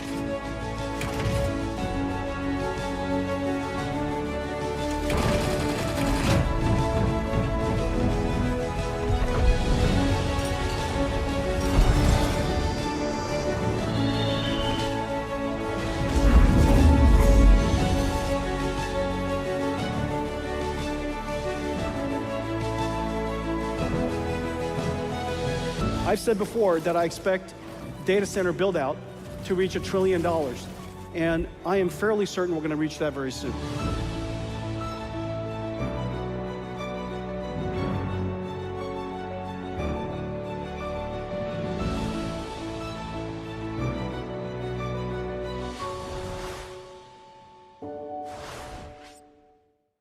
America's AI leadership depends on more than algorithms and chips. All those are awesome. It runs on infrastructure. Data centers, power grids, supply chains are becoming the backbone of intelligence, the foundation of a national strategy for innovation. Even when we assume we need, let's say, 1,000x more, and there's forecasts that go up to 1 million times more, the build out is tremendous. And here to talk about building that foundation is Gio Albertazzi, CEO of Vertiv, Olivier Bloom, CEO Schneider Electric, Krishna Janalagagada, CTO GE Vernova, and Chase Lockmiller, co-founder and CEO of Crusoe. All right, Gio, let's start off with you. And let's pretend for a second people don't know how big of a challenge that we're looking at right now. Can you talk about the scope of the power and the cooling that we're going to need by, let's say, 2030? Well, think in terms of all the announcements that we have heard about investment in data center, certainly in the US, but globally. We have an imagination about how much IT power is behind that. Yeah, for every kilowatt, megawatt, gigawatt, there is an equivalent amount of power and thermal infrastructure.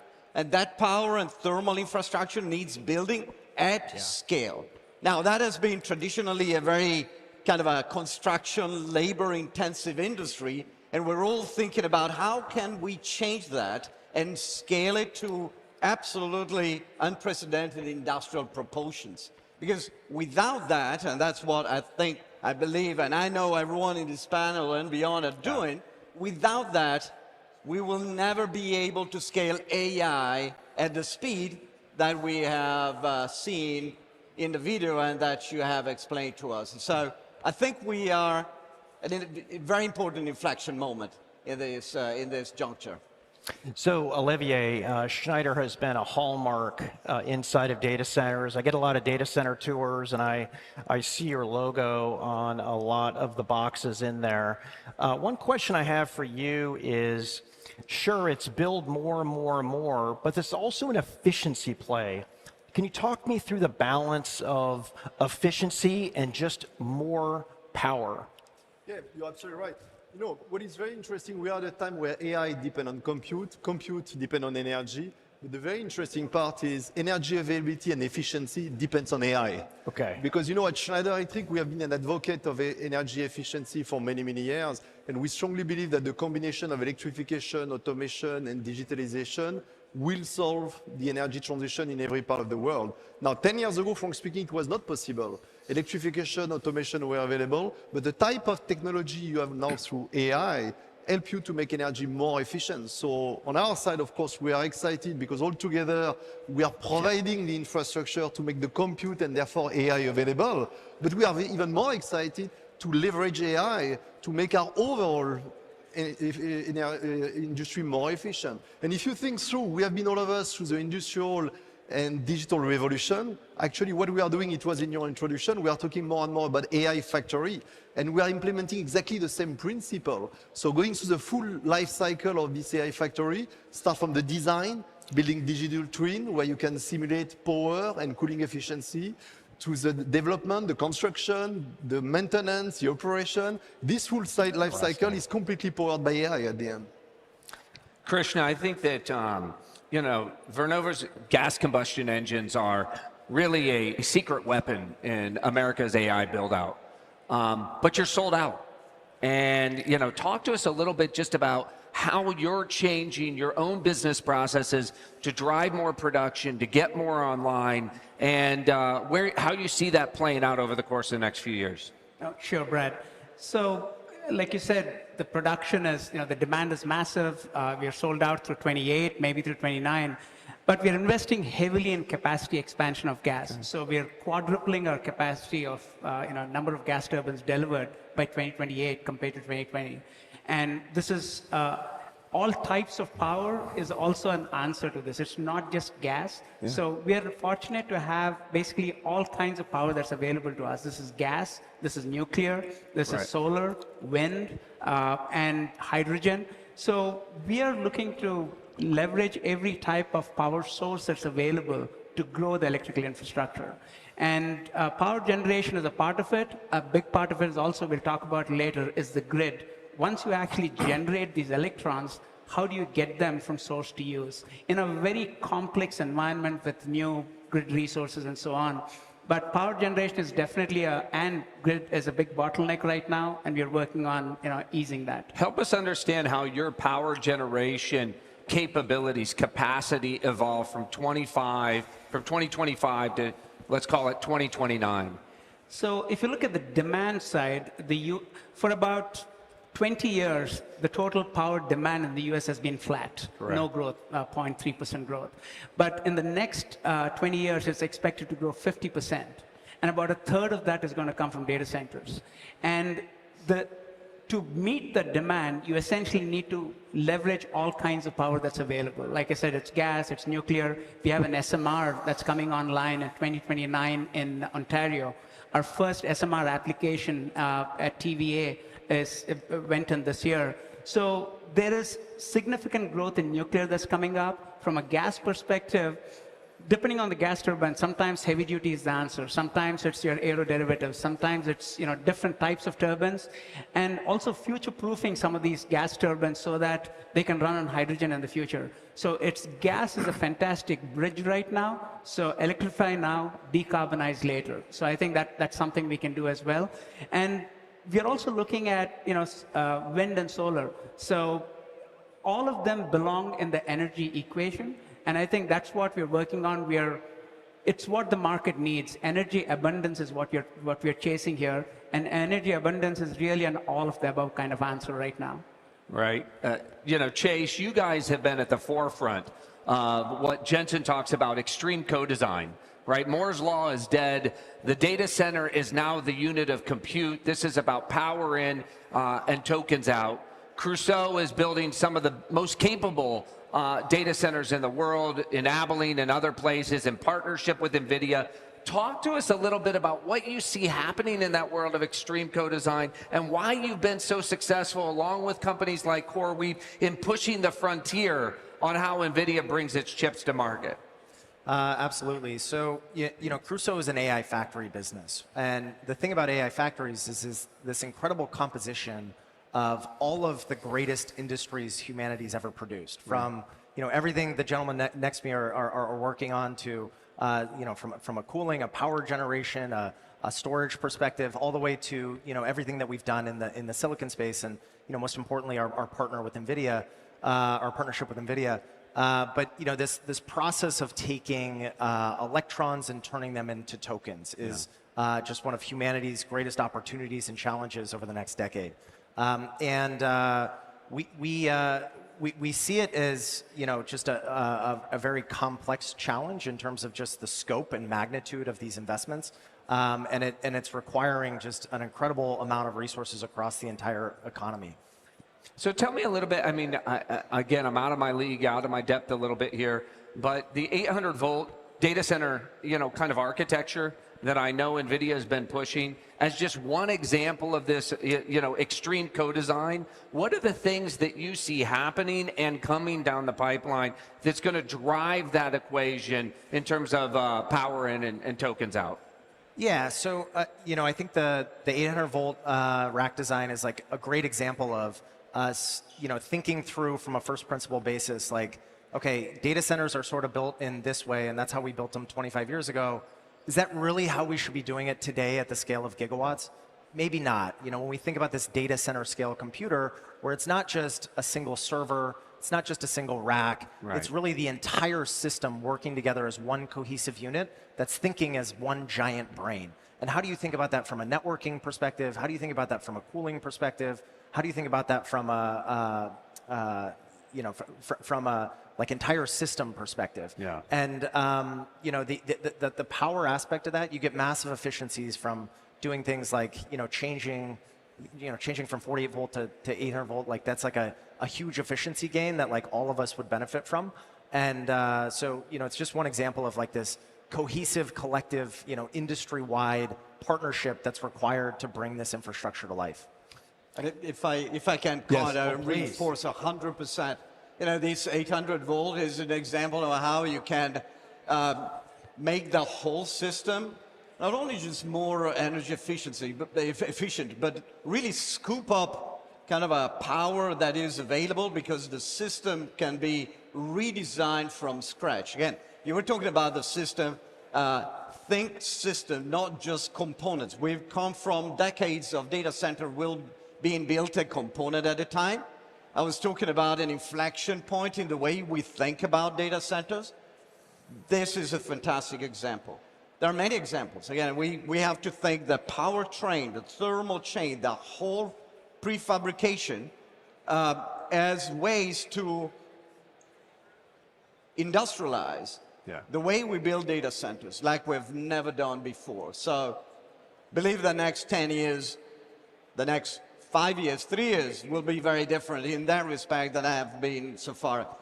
We've seen some picture of what we call Vertiv One Core. That is exactly that type of modularization, system level, all parts integrally designed to work together, and that is perfectly applicable to the 800 volt powertrain. So things are changing fast.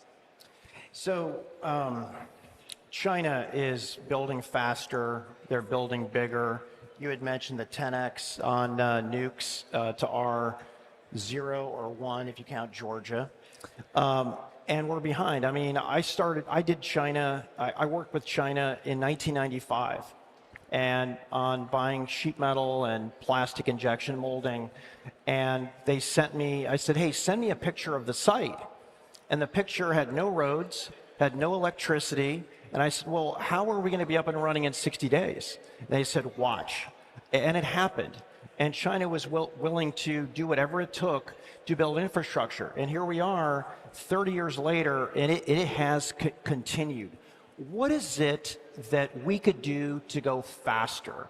I was at I think we were both at the winning of the AI race here in DC. Chase, you were here as well on stage. What can Washington do to get this moving faster? start with you. Well, look, when you see what happened in the past months, it's been very clear for the local government that AI has been big on the agenda and energy has been big on the agenda, and the two are really interconnected. So I think what they are doing right now to make sure, and it's a bit what my colleagues have said, it will take an ecosystem at the end of the day. And you might not be aware, but whether it's NVIDIA, us, the four of us, you have more and more an ecosystem of people who are working together to support the local government to make it happen. We are working very closely also with all the hyperscalers. And what is very, very important at the end of the day, and Joe talked about it, we are living a huge revolution in our sector. You know, I've been 32 years at Schneider Electric. I think more has happened in the past 2 years than in the past 32. So the fact that you have this ecosystem which is working together, working closely with the government, I think we have the good discussion, the real discussion on what does it take to make it happen. And we are moving very, very fast. US, by the way, when it comes to AI and data center, is still by far #1 in the world today. Yeah, President Trump signed an executive order which basically said removing some of the barriers to that. Are you currently experiencing that? Yep. Yeah, we're working on all of that for sure. Good. I mean, that's, you know, you nailed it. I mean, Secretary Wright and Secretary Bergrum, every time I've seen them, heard them, when we're in DC, they're actually asking us, what is your recommendation? How do we go faster? What do we need to do? I think it's a complete change in kind of the mindset because now it's been elevated to a national security issue. That's right. Right? This is no longer just about economic security. It's about national security and consequently moving, you know, faster than ever. You know, which brings me to this question of where can startups help? Right? When you think about, we're sitting here with some of the largest industrial companies, you know, in the ecosystem.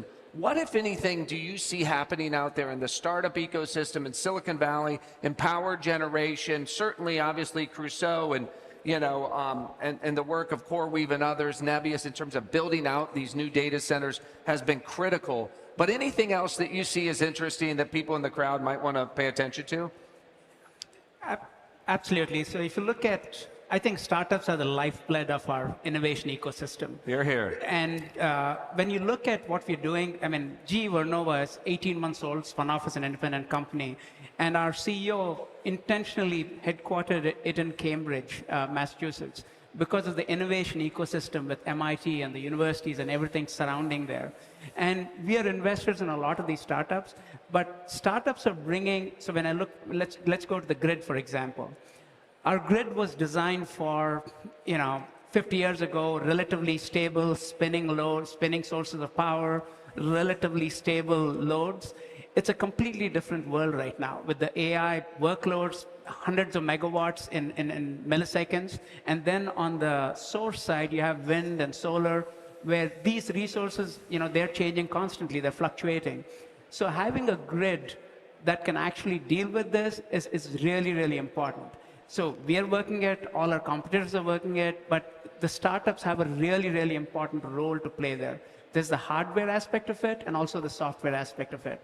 When it comes to hardware, we have power electronics, innovative solutions. I've seen companies that are cooling the transmission cables. I mean, just fascinating stuff, you know, so that you can increase the capacity to transmit power. But how do we leverage power electronics, you know, StatComs, you know, fax solutions to make sure we can leverage the infrastructure more? Startups are playing a huge role out there. And they're also playing a very massive role in the software ecosystem. How do we make, you know, how do we predict, you know, what's going to happen? How do we make sure the right resources are there at the right time, at the right place? And how do we manage in real time from millisecond scale to minutes and hour scale? How do we dynamically manage the grid across the country? These are all big, challenging problems. We are working it, but a lot of the innovation in that space is coming from startups. So we're seeing, again, I don't want to name a specific startup, but we're seeing lots of innovation coming from there. So I'm really excited to work with the startups and see how we can kind of, you know, accelerate this transition.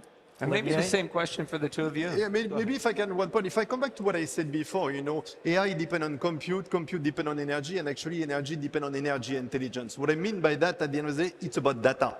You know, even if we are Schneider Electric historically more a hardware company, actually today we are more an hardware and in the digital company. And back to your question, what we love to do with startups, the more you have startups which are coming on this data intelligence and looking at the different assets you can have in the AI factory, because it's a very complex one. Yes. You will have switchgear, you will have racks. We are doing a lot of R&D, but the more they are taking those user cases on how you can make it more efficient, how you can capture the data, we are helping to structure the data, we are helping to create an ecosystem, but our customers are asking for even more. So the more you have startups coming in our own ecosystem, which is completely open, by the way, not protected, the more we deliver solutions and the more we can accelerate energy intelligence in our industry. So we love having those startups taking a strong interest. We need more and more smart people and capital, you know, coming from all of those startups. Yep, absolutely, 100%. And if I look at it from the infrastructure technology, now the industry, infrastructure, data center, infrastructure technology has been static for many years, and then it started to accelerate crazy in the last 3-5 years, and it is going to accelerate more. When you have this kind of acceleration, people like us that scale. I mean, scale is absolutely essential, but you cannot just scale in this market. You have to be an innovator and scale. Innovation happens organically.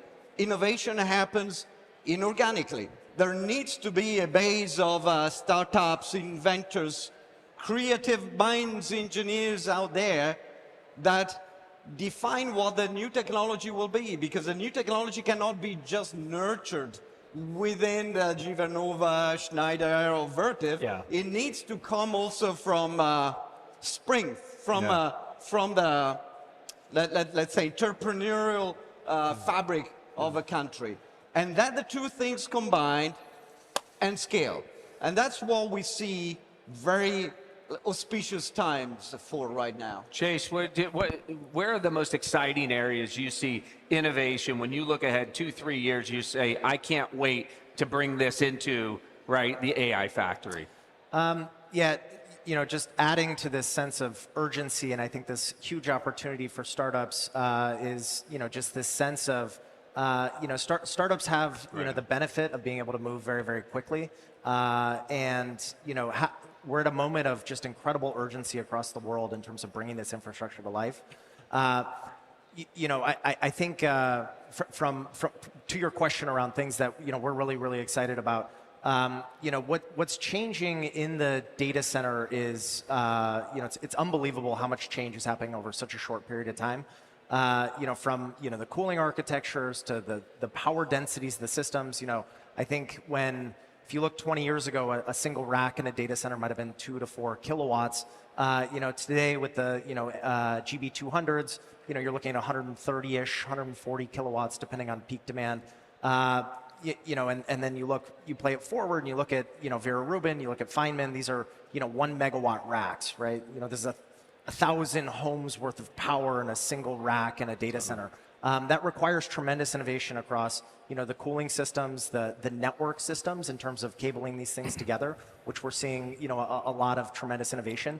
You know, I think there's a lot to be said about just like the overall memory optimization in the systems. Like, you know, one thing Crusoe is very focused on is not just the hardware aspect of bringing these AI factories to life, but actually the software aspects of actually how do you operate the AI factory to produce intelligence very, very efficiently. Right. That requires getting data and moving data from, you know, things like, you know, your object storage, you know, bigger storage platform to directly into HBM, and how do you do that, you know, ultra efficiently. And we're really excited about some of the innovations taking place across the networking stack and the overall software innovations that are, you know, bringing data to compute way more efficiently, so we can actually utilize the GPUs and get the most intelligence per unit of investment in compute. You know, it may be appropriate because we're here at GTC. NVIDIA has been an active investor across the space. They're forward engineering, working with partners like you guys to help drive this, you know, this extreme co-design in the data center to get us the benefits of Moore's Law now that Moore's Law is dead, or even more. Can each of you just give us an example of, some of the things you're doing with NVIDIA in particular that are helping to drive this flywheel of innovation, and how this unique partnership might be accelerating the path that we're on? Yeah, I can maybe, Please go. we can start exactly. We were talking about the 800-volt DC as an example, and that's an area where we are actively working together. Yeah. So how will we make that technology available? And what we have to do as infrastructure provider, we have to make that infrastructure ready ahead of the GPUs, the silicon that will land, because that infrastructure needs to be in place. So that's an area. Another area of great importance, still continue to evolve, is everything around liquid cooling. Let's not forget the transition that has occurred and is still occurring in the industry from air cool to a liquid cool, and that's it's a colossal change, if you will. There's still air, it's a mix, it's a hybrid, but more and more loads are liquid cooled. So all these things require technology partners that are ahead of the pack, and then the industry can follow. But we have to pave those ways together. Yeah, we have a ton of deep partnerships with NVIDIA across the stack, and it's so amazing that this company just spans so many aspects of the economy, from power generation to the most cutting edge artificial intelligence development. But we're working with NVIDIA very tightly on AI factory reference design. So how do you actually build these gigawatt scale data centers and do it efficiently from a power generation, from a cooling, from a power perspective.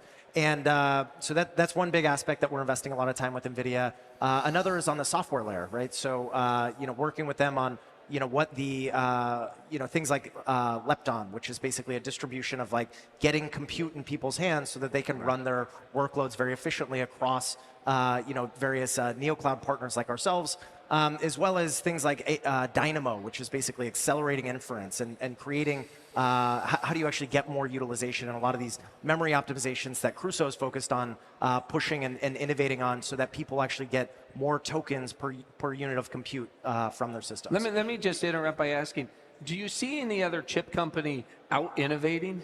Right, there are a lot of other chip companies. You guys work with other ones, but NVIDIA seems to be playing a really unique role in pushing the ecosystem forward. Maybe a little commentary on how it's similar or different than others. Yeah, the thing I would say about NVIDIA that they've done so incredibly well, and kudos to Jensen, is just the ecosystem itself, right? NVIDIA, I forget the exact head count, it's 35,000 people-ish, something like that.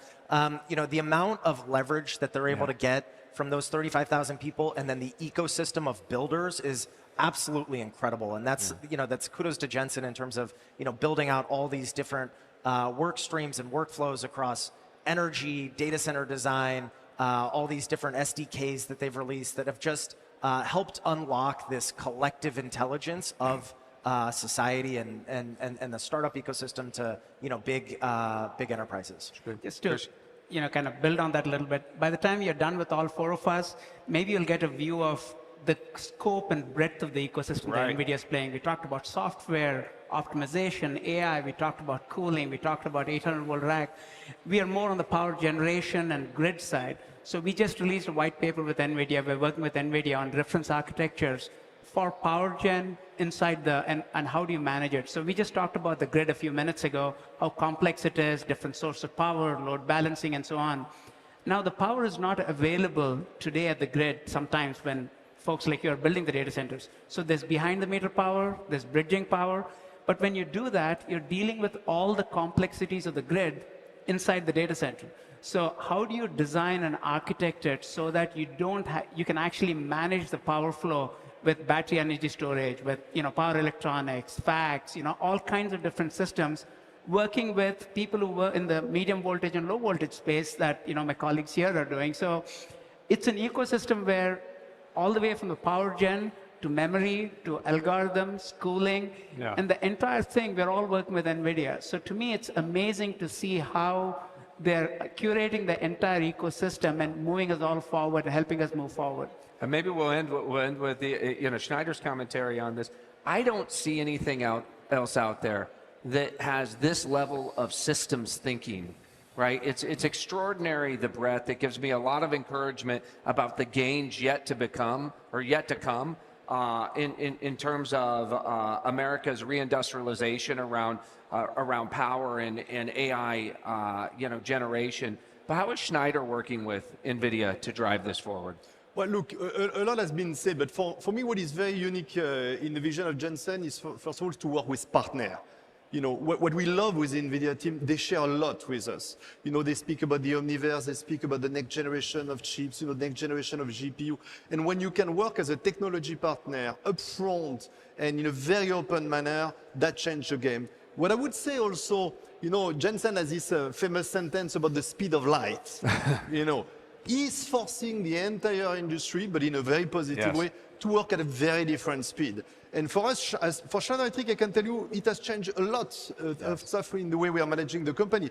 Joe mentioned the shift from air cooling to liquid cooling. We discovered that by working. We knew it would come. Yes. The question was when. We discovered 2 to 3 years ago that it could come much faster than expected. But if you ask me today, what does it change? We have to completely rethink the way we design those data centers. And I like what Chase mentioned in his sentence. He said design, he talked about maintenance, he talked about operation. So you have to completely rethink the way you build those AI factories from the design stage, to the build stage, to the operate, to the maintenance. So it's about building a digital twin. And what Jensen and the NVIDIA team are forcing us to do is to think about those next generation. And guess what? Software is playing a big role, and software is powered by AI. So again, it's a loop on which we are working all together.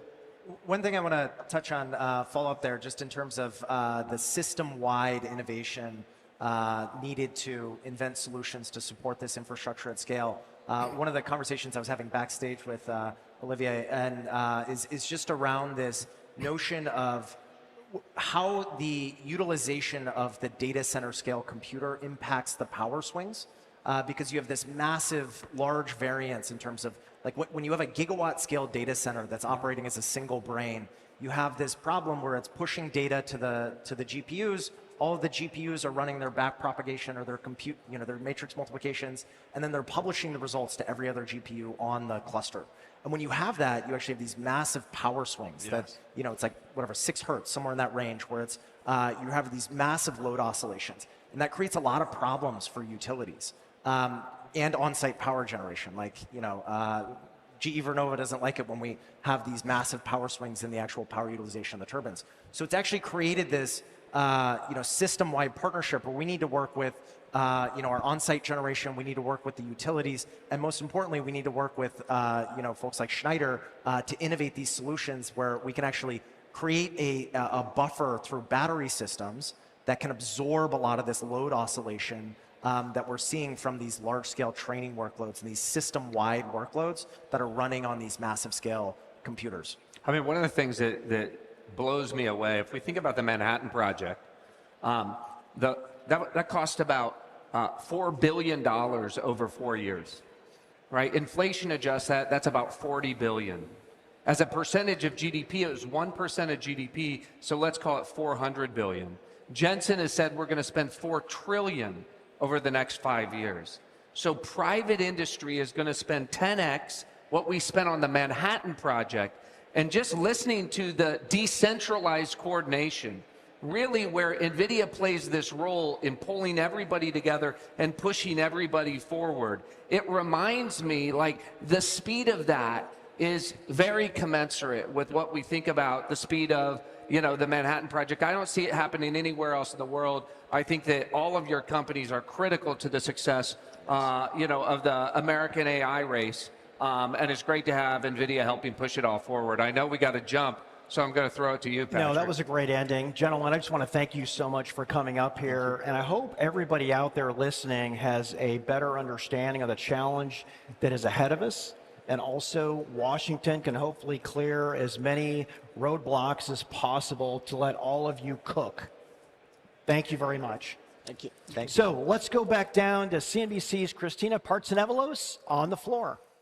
Thanks, guys. You're right. This is all about the build-out, $4 trillion that Jensen has spoken about, and we're hoping that we will get more details about just that evolution. The crowd here is quite impressive. Many of these guys are just waiting in line to take photos. I didn't expect people to actually wait to get into the building right before 8:30, but they were here. And like all GTC events, considering this is number 4 this year, they've got a merch truck, which I'm curious, is it expensive? Sir, do you think it's expensive? No, it's just the perfect price. What are you buying? A lot of gear for my kids and a little bit for myself, some socks, shirts. Do your kids understand what NVIDIA does? Not yet, but they will. They will, they will. Thanks, sir, thanks, sir. It's kind of funny. We have a lot of tech people here, policy leaders, I saw members of the military as well. But one of the perks for a lot of investors that here is just the stock climb for NVIDIA. No joke, last night, a man at the Marriott, I was just getting some tea and cookies, and he decided to show me his portfolio and how much he's made on NVIDIA shares, which, by the way, have climbed 1,400% just in the last year. Market cap right now is about $4.6 trillion. Pat and I were talking backstage, that 5 trillion is just around the corner. We'll see about 6 trillion. But back to why we're here today. GTC event in DC, the 4th one. Here's the, I guess, black carpet that we're going to go roll up on. Oh, don't worry, you can be on camera too. A lot of people are expecting more news about the quantum collaborations with NVIDIA alongside public partnerships. We spoke to Corey's CEO too, just about the depreciation cycle often comes to mind for a lot of investors, but he's saying that they've been sold out of A100s, H100s, H200s, everything. So maybe this narrative doesn't hold true. We'll let the audience be the judge of that. And speaking of the audience, look at these. Look at these guys. You've been sitting here since what, 9 a.m., all of you? And you didn't have to do anything special to get these seats, right? You just signed. Run. That's actually a great answer. The crowd is packed, which is to be expected, right? From GTC in San Jose, you could barely get a cab. I had to jump out of my cab and walk because it was so crowded with people here. You, ma'am, what brings you here today? I'm just here listening into all the NVIDIA stuff. I work for Department of Defense, and so just listening into, what innovation is bringing from all different industry partners. And anything that stood out to you thus far from any of the panels? Absolutely. So everything that I heard from Martin on the guardrailing of AI and policy type of stuff, to obviously infrastructure and how industry government needs to work together to enable a lot of that. So absolutely. Thank you. Thank you very much. I put you on the spot. We didn't test this at all. One of the interesting things that we look at from, I guess, an investor perspective is just the return on NVIDIA shares, because leading into GTC, often after, let's say, the big GTC, the developer one in San Jose, there tends to be a nice little stock pop. On Friday, I was just checking out, there was quite a bit of options activity, which would, lead maybe some people to believe that we expect some big news today, and that could move markets. That's why we're here. And I do think the significance of being in DC cannot be overlooked, right? A lot of this is about changing the dynamics here, really building out power infrastructure. We know that that's going to be a major, major roadblock here in the United States. And I'm trying to show you, chat it up, provide some insight while we're going through the crowd over here. You guys, are you NVIDIA employees? No. Tell me, what brought you here today? We're just trying to network and meet people and learn more about AI. And so this is, I guess, new to you then. What have you learned thus far then in regards to AI? There's a lot going on with it. Okay. That's an honest answer, true, because it is very complicated, especially when you start speaking about acronyms and stuff like that. And we'll just keep going through the crowd right now before I get to my next guest. So my purpose is not only to give you an inside scoop as to what's going on here on the floor, but then also we're doing some CEO interviews, hopefully getting some more insight as to not only their collaborations with NVIDIA, but more so how we move forward. Because right now there's a lot of big topics, the AI bubble narrative, whether that is the case despite all the hyperscalers being able to use their free cash flow to spend. The other narrative, which unfortunately is popular well, not popular, I should say, but relevant right now, is just the efficiencies from AI, which is great, but then what does that mean for job displacement? So another major narrative. And then lastly, of course, power, which keeps coming up today. I know we have more panelists that are going to be speaking about the power infrastructure. I'm getting people like mid-bite. He's smiling because he knows he's on camera. Sir, you look important because you have a pin. What do you think so far of this event? I definitely think it's very interesting. I didn't know a lot about AI before I got here.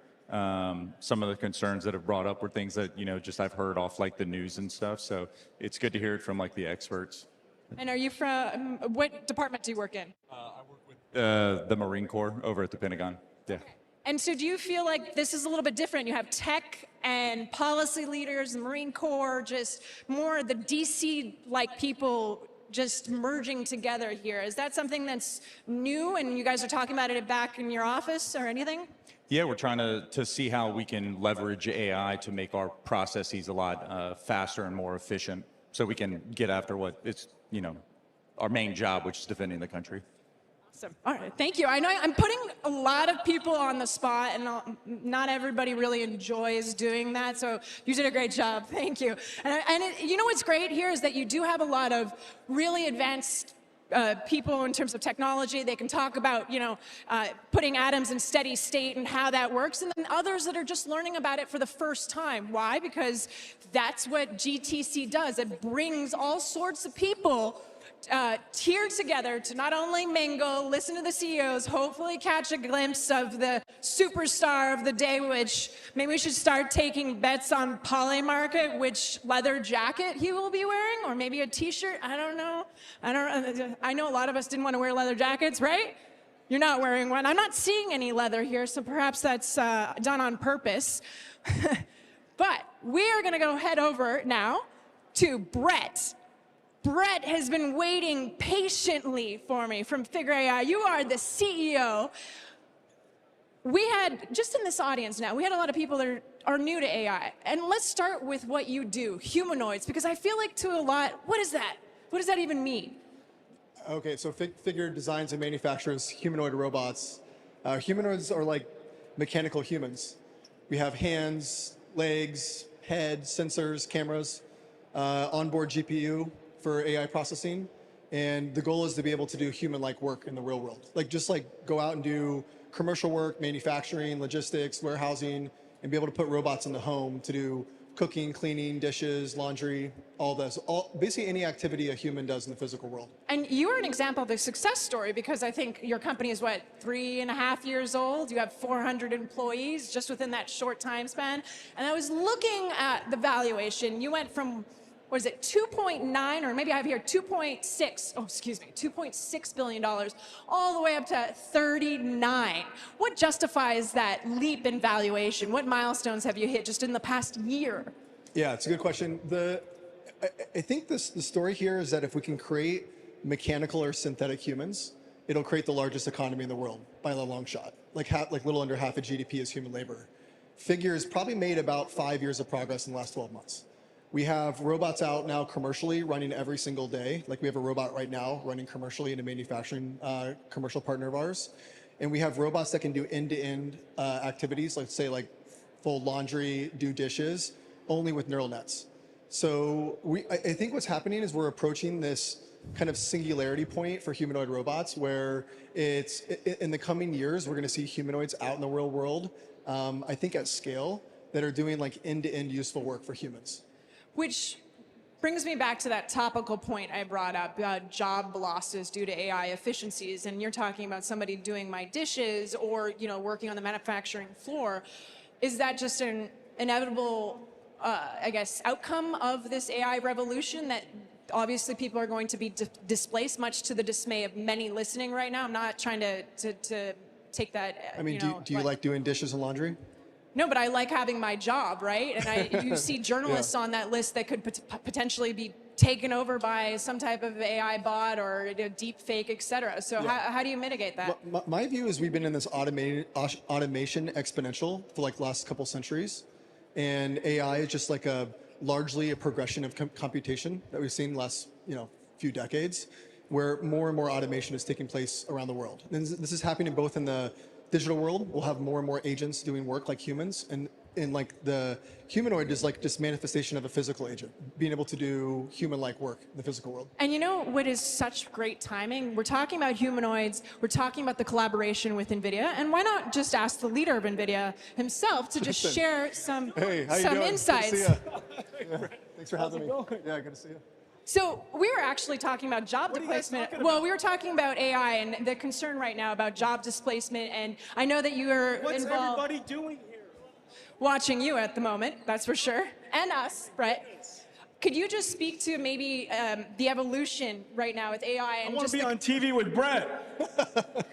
I'm gonna get to why we're in DC in a second, but I just wanted to get your insights on the concerns about the job force and what AI efficiencies would mean for the job force, especially right now, given some jobs are starting to be spread thin. We have labor shortages all over the world. If we had more workers, companies would make more money. If we were more productive, companies would make more money. When we make more money, we invest more money so that we hire more people.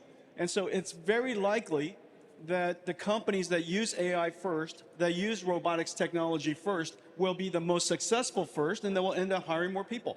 You're going to lose your jobs not to a robot. You're going to lose your jobs to somebody who uses a robot.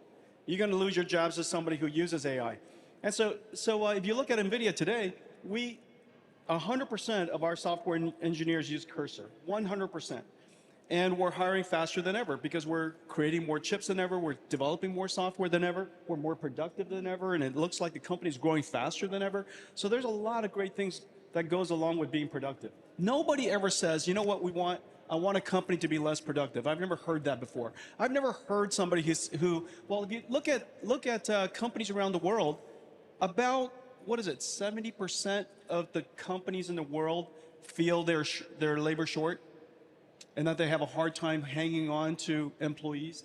And so robotics is going to really help that. But here's the thing. I think, Brett, you're onto something huge. This is likely the next giant consumer electronics market. And so I think he's onto something. I love that, Brett, you're helping me with my job. See, I'm going to be displaced. I'm here to watch him. Are you kidding me? Can you speak about the significance of being here? Brett just closed around. Yeah, we talked about it. Figure is worth, what, $40 billion today? Yeah, close. 29, was it? Or 30? 39. $39 billion. You're here. That is impressive, and congratulations. We did talk about that giant leap. You're a whopping 3-year-old company. 3.5. Yeah, well, that extra half really made a difference. Incredible. Which is a great example. 3 years after I founded NVIDIA was worth still precisely $0 billion. Yeah. Perplexity, I was speaking to the Perplexity CEO, same thing, just a few years, 300 employees, valuation in the billions too, Ervin's doing great. Which is a success story with AI. Could you speak to the significance about being here in DC? Because this is the 4th GTC. It's a different groups of people. I met some people from the military, some that have never really, they don't understand the interconnects of AI, quantum, forget it. Can you speak to why we're here? The technology industry's really changed. You know, Brett, when I first started the company, quite frankly, nobody cared about technology companies, to be honest. And we're startups in Silicon Valley doing our thing. But today, technology is at the forefront of almost every single geopolitical conversation. Technology is obviously one of the most important industries in the world. And what I can say is that on behalf of, and both Brett and I, have the benefit of serving and being part of the American technology industry, that I would say is our national treasure. This is our single most valuable industry, unquestionably one of the most important industries in the world, and we're really proud to be part of it. And so, anyhow, what would you we're here. Yeah. Make sure that Washington D.C. has a front row seat of what NVIDIA is working on. and what NVIDIA is going to be working on. And so this is GTC, bring GTC to DC is really exciting for us. You know, doing GTC at our nation's capital. Yeah, it's incredible. What do you think are the major roadblocks? Power has come up a lot in the conversation, and it seems like we do have a lot of headlines building out X gigawatts, but the capacity to build that infrastructure is a roadblock, essentially. So what do you say to that maybe these promises can't come to fruition in the near term?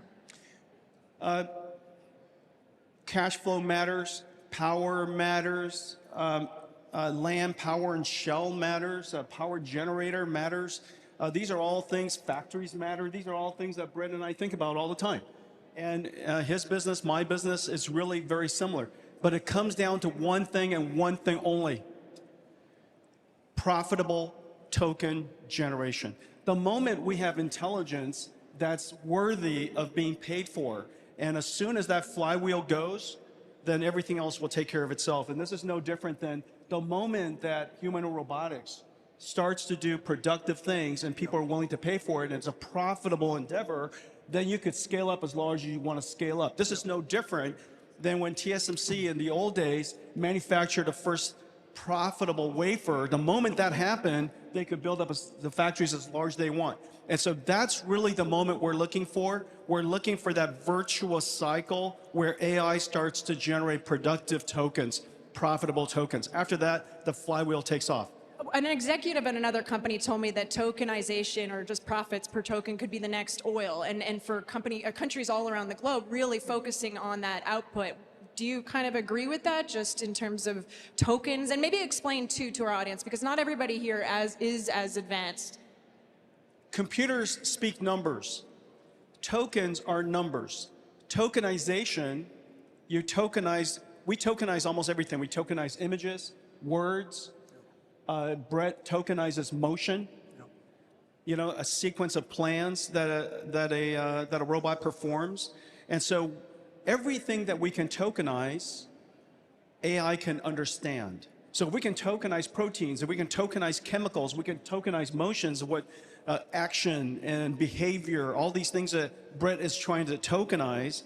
We tokenize video, we tokenize 3D, everything, we tokenize fluid dynamics. We tokenize anything we can tokenize, AI can understand. And everything that AI can understand, it can translate, it can generate.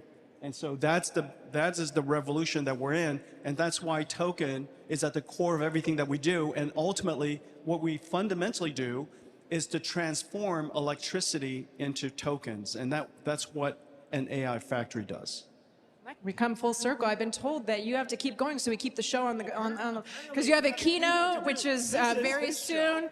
Yeah, an hour and 15. Jensen, thank you so much. We'll see you soon. So we'll actually continue this conversation because we did interrupt a little bit, and now you've got a massive crowd to watch you, so no pressure. If we could, I want to reiterate the fact that 3.5 years, 400 employees, and you have done incredibly well. One of your customers is BMW. Can you just speak to maybe just, this is the last question just because of timing, just the relationships, any other customers that you might be announcing soon, please? Yeah, we basically, we have a few customers now that we're in commercial discussions with. The goal is, like, we're looking for ability this year and next to deploy robots into the real world, run them every day, make sure we get useful, like, performance out of them, make sure we get ROI out of the robots, make sure we can bring humanoid robots into real life. ROI is a big topic, but we have to end it there because that seems to be something a lot of people are concerned about. But $39 billion, congrats on that. And we'll send it back over to you guys. Thanks, Brett. What a great surprise with Jensen coming in. Christina, thank you so much. You're doing great out there. So science used to move at the speed of experiment. Now it moves at the speed of compute, crunching data as fast as we can collect it, modeling everything from the atom to the atmosphere. Then this just speeds up outcomes. No doubt. And as AI begins to supercharge quantum computing, we're on the verge of discoveries that could redefine physics, chemistry, and life itself. Here's how accelerated computing is unlocking the next frontier of human discovery.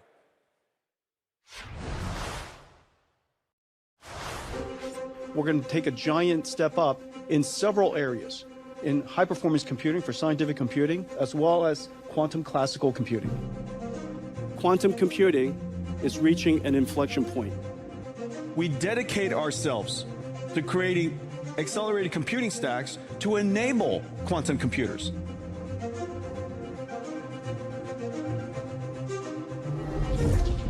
Now we could simulate data using a quantum computer and use that as ground truth to then go train an AI model, amplify the capability of AI to be able to solve the drug discovery, the material sciences, the biology applications.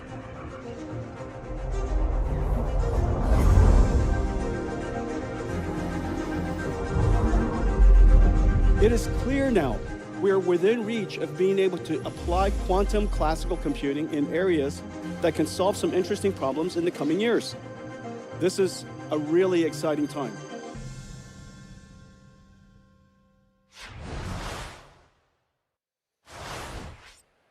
Quantum computing is at the heart of the fastest acceleration that should unlock scientific discoveries. From molecules to the cosmos, AI is transforming how science models the world. And leading this conversation, we have George Church, Chief Scientist at Leela Sciences, Matt Kinsella, CEO at Inflection, Mark Tessier-Levine, co-founder, chairman, and CEO of Zyra Therapeutics, and Anirudh Devgan, president and CEO of Cadence. All right, Matt, let's start with you here. Okay. Big day, big quantum day. Can you talk about how the mixture of, we'll call it classical computing and quantum computing is really going to change the game? Yes, I can talk about that. Well, that's an easy one. First of all, first of all, thanks for having us. This is going to be a blast, guys. This is going to be a lot of fun. When we say quantum, maybe we should just define some terms, because not everyone in the audience might know what that means. And so when we say quantum, we're talking about the world of the very small, the atomic and the subatomic levels. And there's a whole different set of rules that govern the day down there called quantum mechanics. And so when someone says quantum, it's taking advantage of those very strange quantum mechanical properties. What? Hi. What's going on here? Jensen Huang, everyone. Oh, he brought us water. Thank What you. he does. Yes, we do. Thank you. It's very important to stay hydrated. What is this mumbo jumbo about quantum? Superposition, Entanglement. entangling stuff. Like, this is just mumbo jumbo. Hey, Mark. good to see you. Jensen, I brought you something. Yeah. You know, once a busboy, always a busboy. Appreciate From that. Denny's to Thank DC. you. From Denny's to DC. Yeah, thanks for having us. It's incredible. It's been an amazing morning. And this panel, I think, saving the best for last, Jensen. So, you know, maybe ask this. You caused a kerfuffle last year when you made some comments about quantum. Anything you would like to revise, you know, as we're about ready to launch our quantum panel here about how NVIDIA thinks about quantum? You know, I got to tell you, I'm afraid to say a word. If I just said quantum, the stock price goes up. Quantum, quantum, quantum. Buy. Here, listen. Listen, the work that we're doing together is really important, obviously. And I think the message that what I was trying to say is that quantum and classical computing really needs to work together so that we could bring in the usefulness of quantum computing. And it's becoming very clear that the two industries really need to work together as one. And that quantum classical computing, quantum GPU computing could really help solve a lot of very sticky problems, very challenging problems associated with quantum computing. And the ecosystem and ourselves, we're doing some amazing work. It remains incredibly hard. I mean, the work you guys do, it's deep science. You know, we do deep engineering, they do deep science. And so I'm excited about the work that we're doing together. I won't ruin it by telling you guys what it is, but this doesn't work. Now it does. Yeah. Now it does. It's okay. No, this is about you guys. This is about you guys. And apparently, I want to thank everybody for coming to GTC in Washington, D.C. Yeah.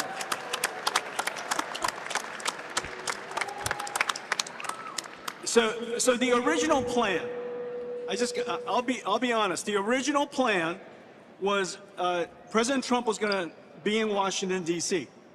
And so we brought GTC to Washington, D.C. The administration's all going to be here. And then literally 2 days ago, President Trump said, Jensen, could you be in Korea today? And I said, I would love to be in Korea today, but I came to visit you in D.C. And so anyways, we're in two sides of the world. But anyhow, he wishes all of you well. He's going to see me in a day. And we're gonna go and support the president in his tour through Asia. You know, he's our president. We want him to be enormously successful so that America could win and America could win around the world. And so, anyways, I want to thank everybody who's here working in D.C. Thank you for your service and thank you for coming to GTC. All right, great to see you. Thank you, Jensen. Take care. We can't wait to hear more.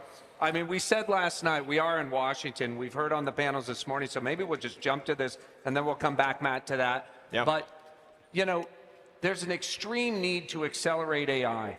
I think Jensen's been at the forefront, NVIDIA leading the charge with the president, the White House, and Capitol Hill. But we also see a lot of doomerism. You know, you guys are in what I would call long haul, you know, investigation, discovery, and execution. Talk to us a little bit about the importance of having Jensen leading the charge and NVIDIA leading the charge to your businesses that require decades of innovation, and maybe how you're partnering with NVIDIA to make that happen. Matt, we'll come back to you on that. Absolutely. Well, I mean, we have looked to NVIDIA as a trailblazer of how you bring deep tech out into the market in a staged, commercialized way. And so as we've thought about bringing quantum technologies out into the market, we saw them point their GPU engine at graphics to start, and then at crypto mining, and they always found the next thing until the crown jewel of large language models came around for them. And so the way we've thought about commercializing quantum is by pointing quantum at areas where there is true quantum advantage already, like timekeeping, and then quantum RF sensors and antennas, and on the trip to that crown jewel of quantum computing that will do things that classical computers can't do. And so we've really used them as what we've modeled our strategy against. And so Jensen's led the way in many ways, and including one of them is how to commercialize deep tech. Right. Absolutely. Do you have any comments on this, George? Well, I totally agree. I think that another early stage thing that we can do that roughly involves quantum is natural computing, where where the best simulation of a particular system is the system itself. It's 100% accurate, and there's certain systems where we have the synthetic ability to make them even more cheaply than we can compute. But they're definitely quantum. They're very complex systems are possible. For sure. So, Anirudh, you could have been on any one of these panels, all five, given how broad your company operates in. But I do want to ask you about how is AI accelerating all the way going from the chip to the entire system, and as we heard from our panelists before you, also into electrical and cooling systems and the power grid. Yeah, first of all, great to be here. And so for people who are not familiar with Cadence, Cadence basically makes products to design chips and electronic systems. And we have a long history of working with NVIDIA. We have worked with NVIDIA for more than 20 years. And it's remarkable to see, what NVIDIA has become and, under Jensen's and what it will be going forward. Now, I think the key thing for chip design and also now chip and systems are merging together is there's a lot of deep science in it. So basically our products are software products, which is a combination of CS plus math plus physics, okay, and applied to chip design and system design. And the whole stack needs to be optimized. And what AI can do is it can provide the next level of innovation, the next 10x productivity improvement, because chip design itself is exponential. So if you look at chips now, by 2030, the chips will be 10 times bigger. The systems will be 30, 40 times more complex. So we need the next level of productivity improvement that AI automation can provide. So to me, it's a combination of AI, the basic science, the ground truth, and accelerated compute. This is what I've called for a while the three-layer cake, and all three layers of the cake have to work together with AI, the ground truth, that's still very important, and then accelerated computing. And the interesting thing with accelerated computing especially, I always wanted for a long time combination of CPU and GPU. And NVIDIA has fabulous GPUs, and GPUs have become much more general purpose as NVIDIA has latest generation. But with Grace Hopper and now Grace Blackwell, the fact that CPU, GPU are close together gives a very great foundation platform to build science and AI on top of that. But before we go to the next one, maybe just an announcement to everybody in this hall. Jensen is beating you over to the keynote. So I've been advised to tell everybody in this hall they need to make their way over to the keynote to grab your seat so that Jensen's not over there alone. Meanwhile, we're going to continue this conversation. One of the things, that has been a promise for a long time is how AI or how technology is going to advance human genomics, advance drug discovery. And I would say that there's been a lot of promise, and there's probably been less success than the world might have thought 20 years ago in terms of the transformation that would come. It feels to me like we've been laying down the tracks, right? The groundwork, the primitives for these big breakthroughs. And so my question to you is, are we on the verge of really solving problems that we've been talking about for the last 25 years? Yeah. Do you think the cycle time on discovery is about ready to change because of where we are in AI? And, anybody who wants to chime in, but we'll start here. Right, so I think we're at an inflection point, absolutely, and it's for the reason you mentioned. The tracks have been laid down, and there have been advances just in the last few years that have made it possible to achieve liftoff. If you think about the problem of drug discovery, and the conundrum that we face today, when you start working on a molecular target to make a drug, make the drug, take it through clinical trials and get FDA approval, on average that takes 13 years. 9 out of 10 drugs that enter clinical trials fail. The overall cost, including the failure, is about $2 to $4 billion per drug, and it's not improved in the past 20 years. And that's because drug discovery is still very artisanal. A lot of science, yes, but a lot of art, intuition, empiricism, trial and error. And at the highest level, AI, the promise of AI is that with the right kinds of data and the right amounts, we should be able to transform this from an artisanal endeavor into an engineering discipline with much higher success rates and shorter timelines.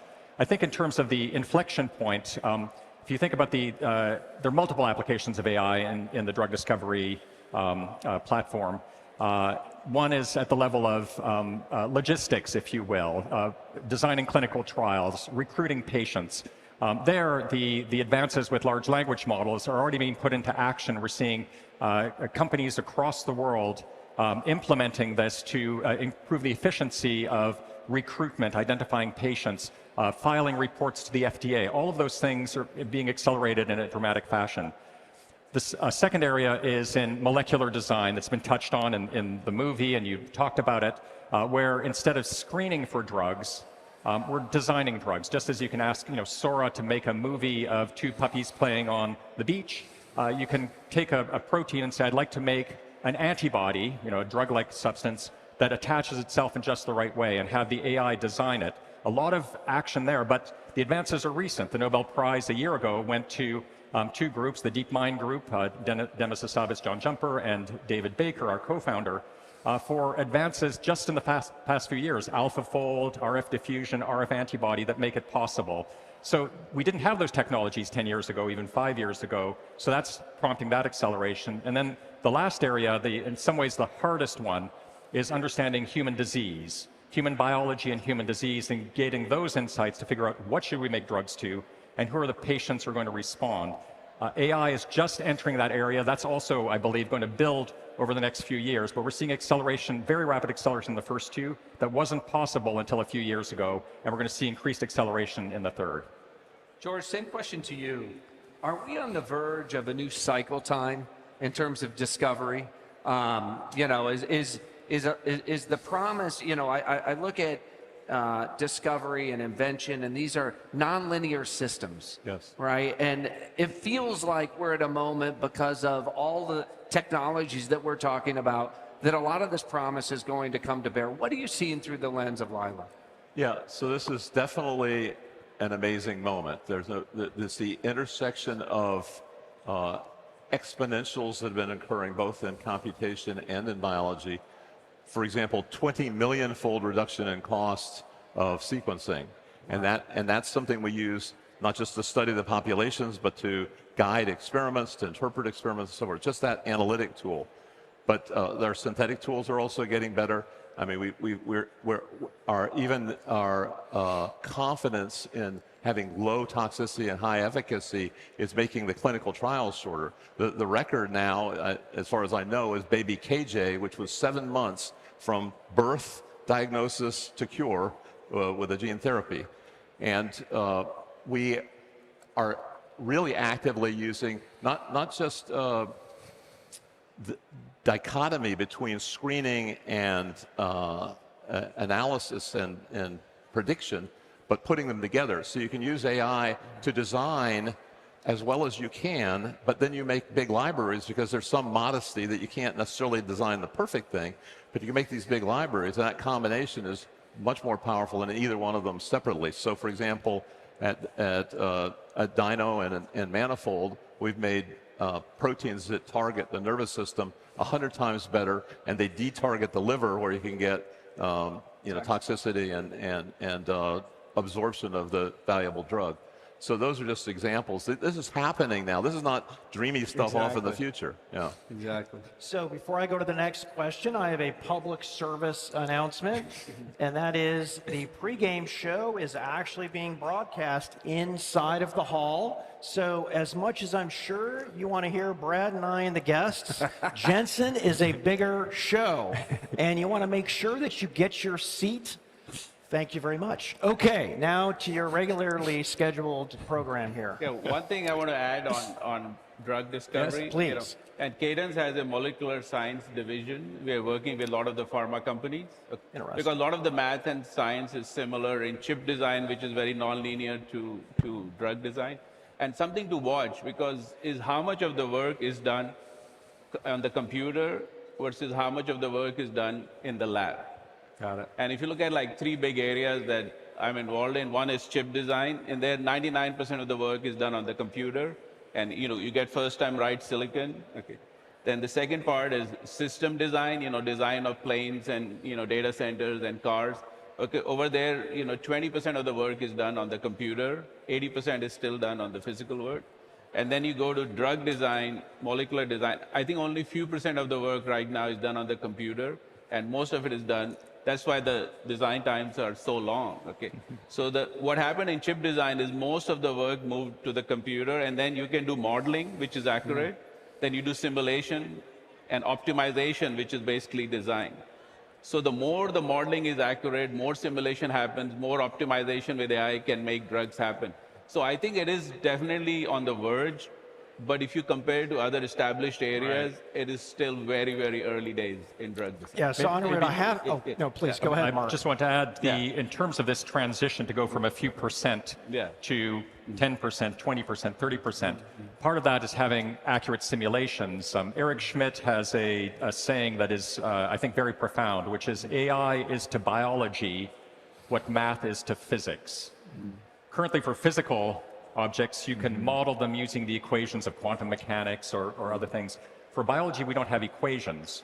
AI is the tool to make sense of biological data because AI can see patterns where we can't with the human eye. Of course, you have to feed the right kinds of data for that. So what we're in right now is a moment where we and others in academia and other companies are generating massive amounts of data to train AIs that will understand biology so we can have more and more of that stack in silico rather than in the wet lab. That, together with the automation that George talked about, is what's going to accelerate this. So a follow-up question on that, and this is a bit of a challenge. I saw a recent report that said that China has 10x more drugs in the hopper than the United States does, yet we have 10x the amount of data centers that they do, and probably even a lot more compute power.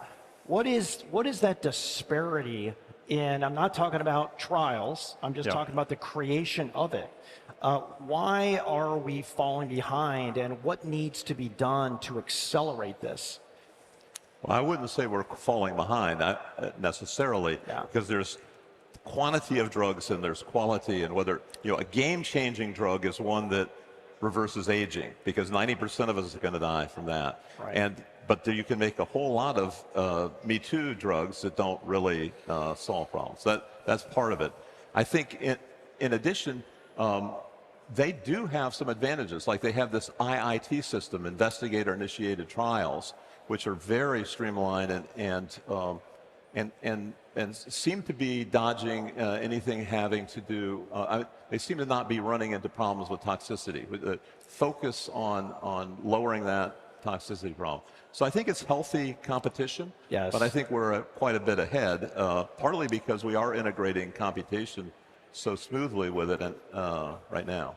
No, I appreciate the clarity on that for sure. I actually one of the questions, and feel free to chime in there as well. But one of the questions I have around quantum is, I think for the average investor, for the average observer, they see these stocks flying. They think it's part of the meme bubble that exists in the world.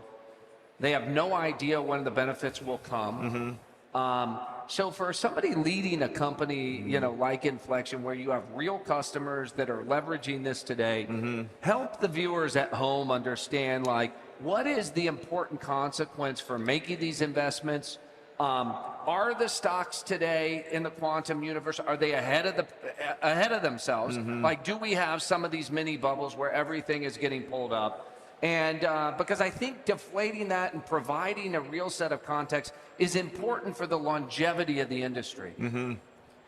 Well, Brad, just for some context, and you know this, but before I came to be CEO of Inflection, I was an investor for 19 years. And so one of the things I did learn as an investor is never give stock tips to friends, because you're going to be wrong more than 50% of the time. And so I will punt on any commentary on, you know, the stock prices of the publicly traded quantum companies. But what I will say is the reason this matters is, going back to where we started, unlocking the power of quantum mechanics and turning that into products will result in orders of magnitude improvement in those types of products. And so we're not talking 50%, we're not talking 100%, we're talking 10,000, 1 million X improvement in performance.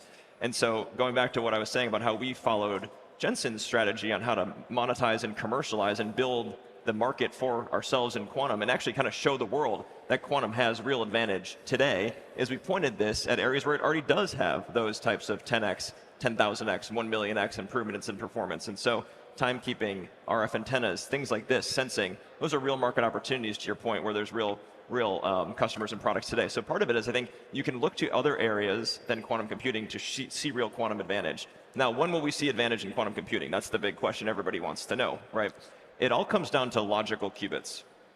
Logical qubits are really the keys to the kingdom in quantum. And this is one of the ways that AI and quantum are really going to interact and be tightly coupled, because AI helps us get to logical qubits faster. Because logical qubits are error-corrected physical qubits. So they're sort of these pristine qubits that you can actually use to do computation.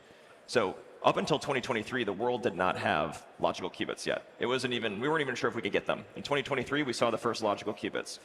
Today, Inflection and a handful of companies have logical qubits. We announced that we had 12 as of a month ago.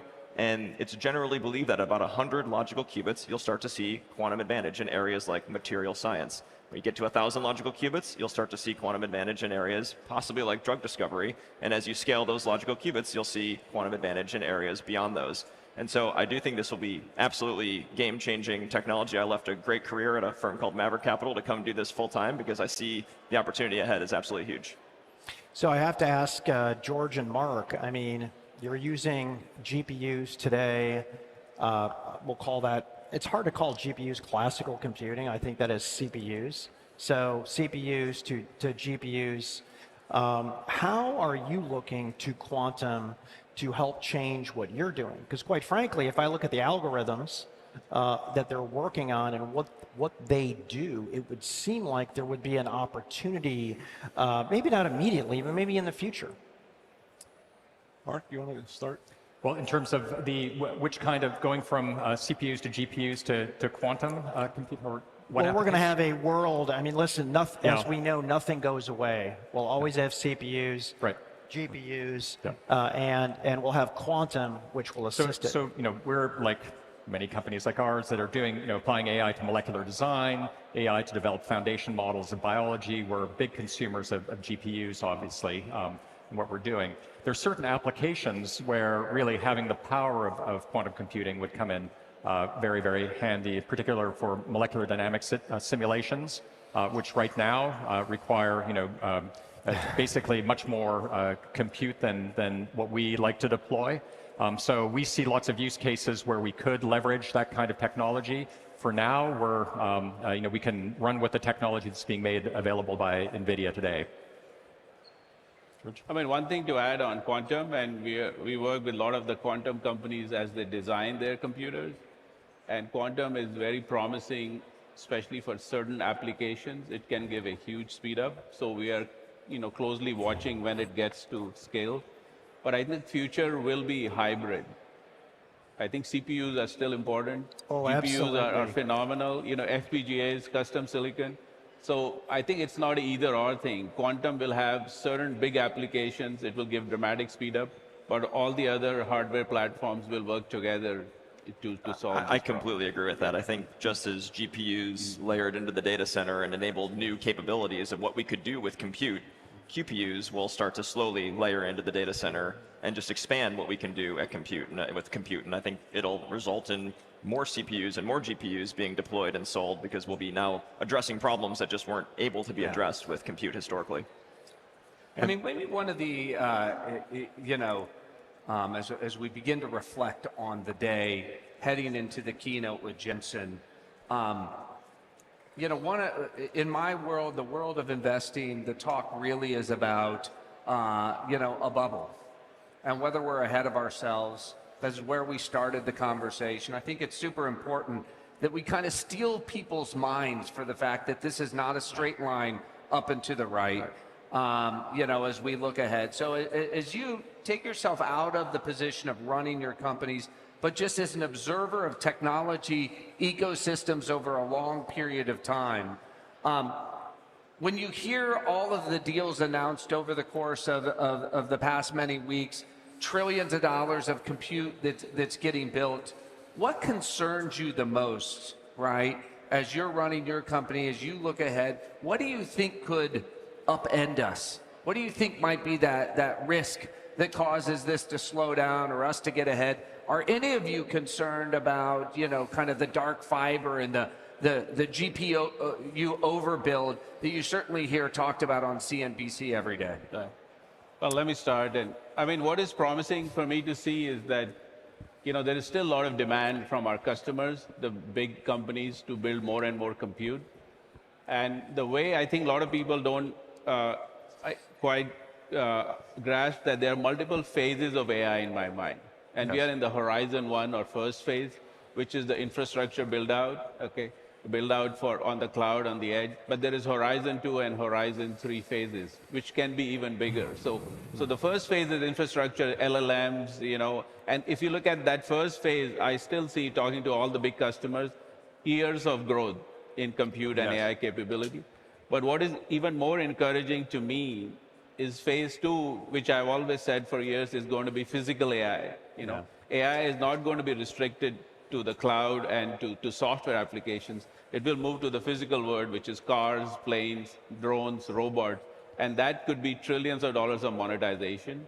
And then phase 3, even though we are already doing science now, but science is AI to me is the Horizon 3 application with drug discovery, with material science. I mean, these are trillions. So I think we are only in Horizon 1. Yes. And talking to customers and partners, Horizon 1 still has years of legs. And then you add Horizon 2, which is physical AI, Horizon 3, which is sciences AI. I mean, this is a long way to go still. It's a great framework. And I think we're seeing the same thing in our field. In phase 1, the availability of the algorithms and the compute means that it makes sense for us to try to generate data at scale. Previously, we couldn't have made use of those data or interpreted them in the right way. So we're going to have that build out. We're going to see the permeation of AI in all aspects of the laboratory.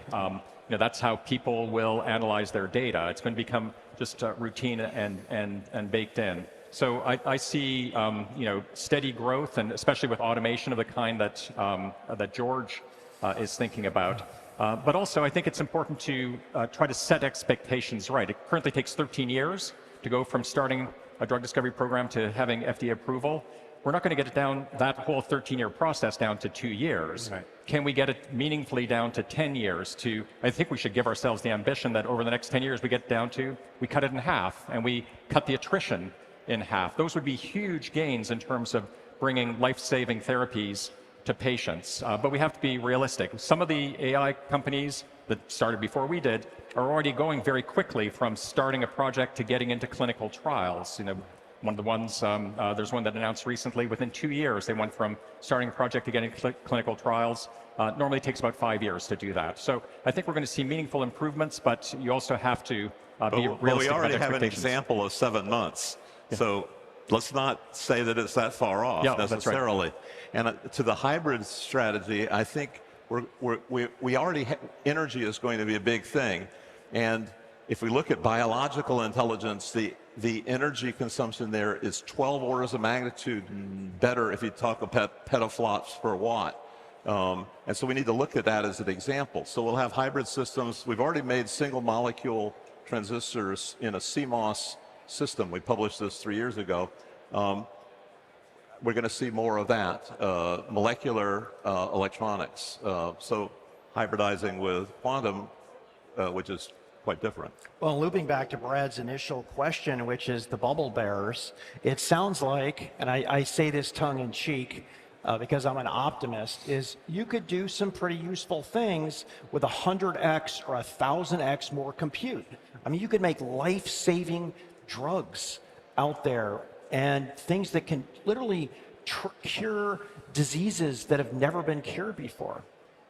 I mean, I think the way my mental model is there's an enormous investment cycle going on here, and a return will need to be earned on these investments. And so I think it all comes down to, do you believe a return is going to be earned on these investments? And I guess you could say, are the investments leading to useful things? And it sure seems like they're going to be useful. And so the question is, what kind of return are they going to earn on these investments? And so and these multiple phases, we reinforce the previous phase. So if there's infrastructure AI, physical AI, sciences AI, in physical AI, when we deploy AI to robots or cars, of course, the car itself has an inference chip, like in a Tesla or in a robot. Yeah. But the model, the new word model, still has to be trained on the data center. So not only the infrastructure AI is strong because of software application, when physical AI happens, it reinforces the data center. Same thing with sciences AI, it will reinforce the data center, and also in medicine, there'll be a lot of robotics that helps. So these layers not only are good by themselves, they reinforce the previous layer. Yeah.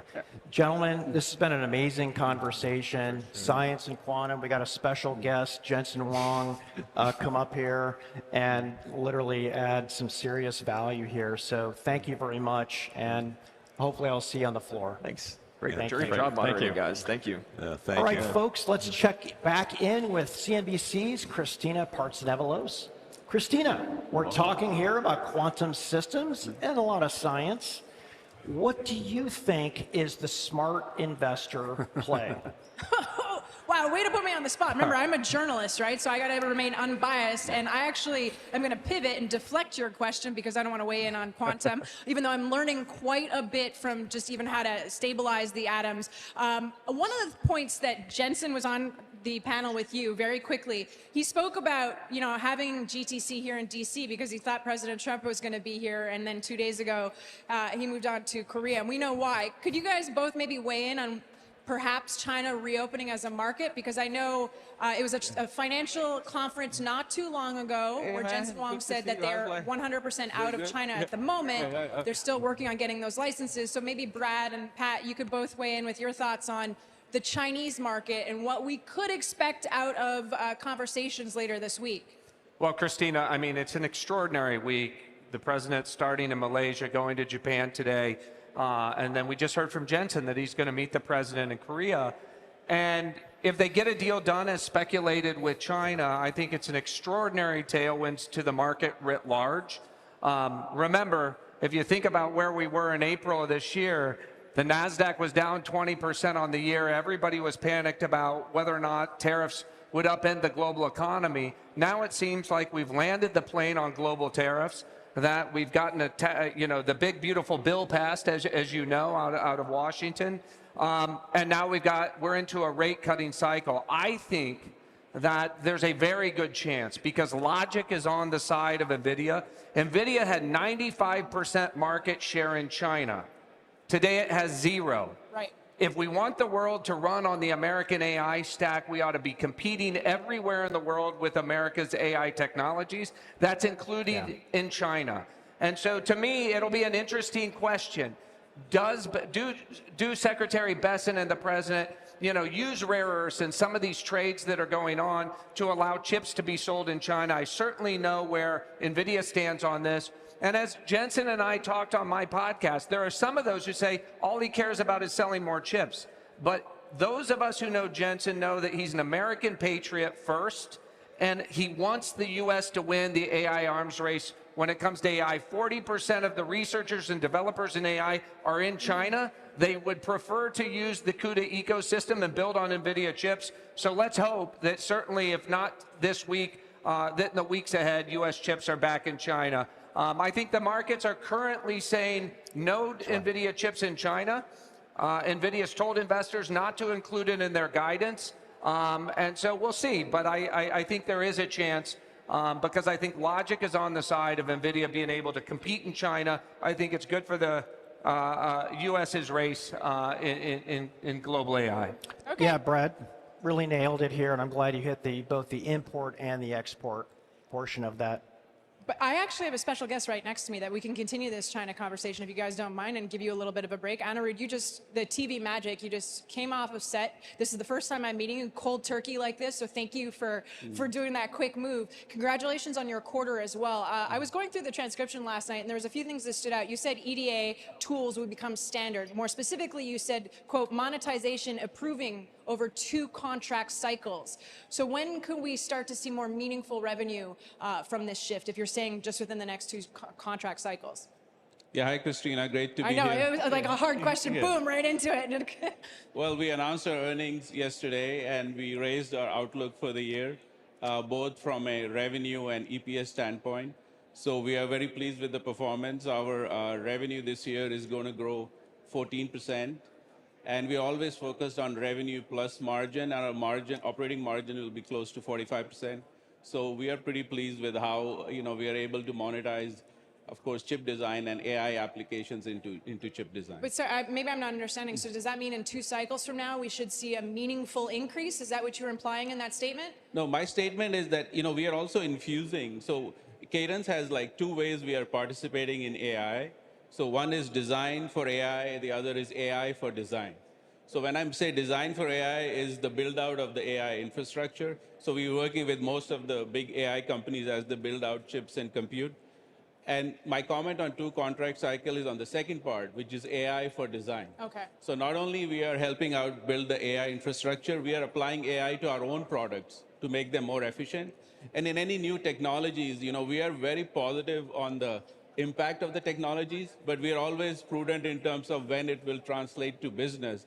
And normally we have seen over the years that it takes some time as customers try it and then deploy it. So the deployment is very impressive. Most of our top customers are deploying our AI tools, and then we hope to monetize as we move along. Speaking of monetize, maybe monetizing China could be a topic, since I promised Patrick we would continue that conversation. If I remember correctly, it's 18% of total revenue, correct, in the market? And there was a concern that maybe there was some pull forward given the constant back and forth with what's going on with China. Can you just speak to maybe, was there some pull forward? Was that what you were seeing from Chinese customers in particular? So China revenue, if you look on a yearly basis, is about 11 to 12% for Cadence. And what I would like to say is that most of our business is in the US. About half the business is in the US. And rest of the world, we are very diversified across all, we work with all the major tech centers and countries. And so we're glad to work with China, but we also work in India, Taiwan, Japan, Israel, Europe, in all the major tech centers. So, since semiconductors are so essential to everyday life, but overall, our China business, I think, is about 10, 11%.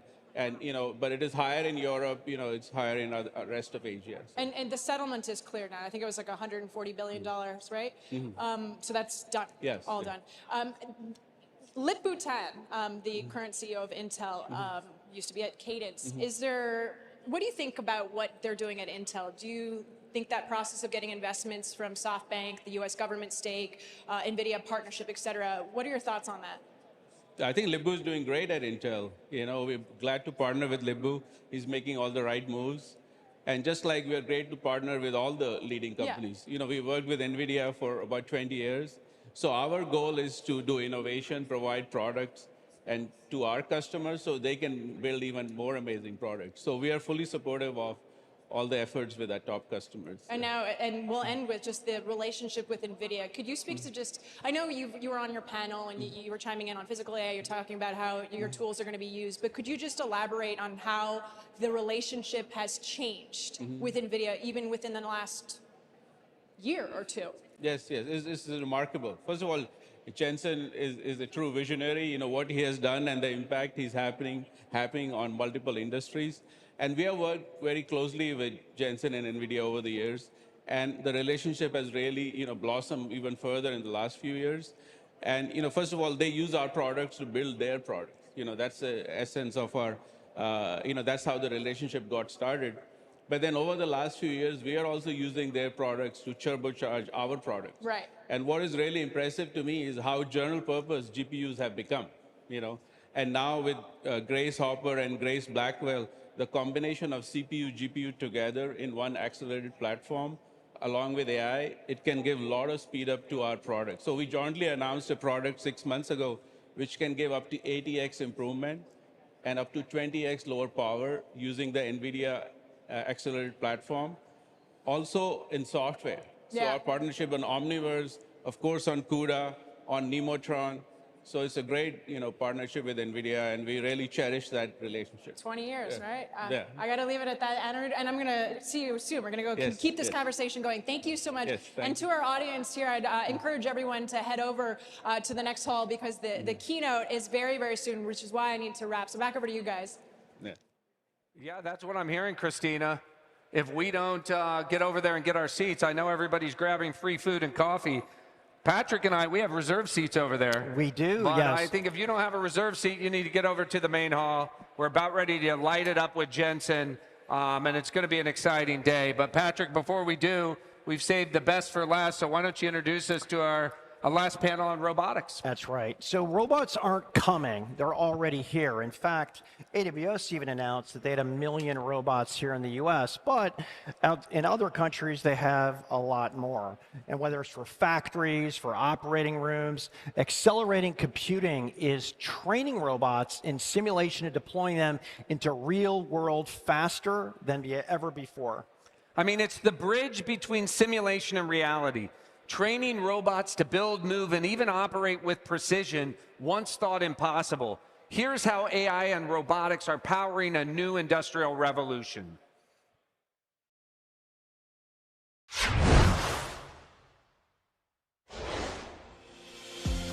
The age of robotics has arrived, reshaping every industry, where everything that moves is robotic. In the operating room, at home, our warehouses, and igniting modern manufacturing.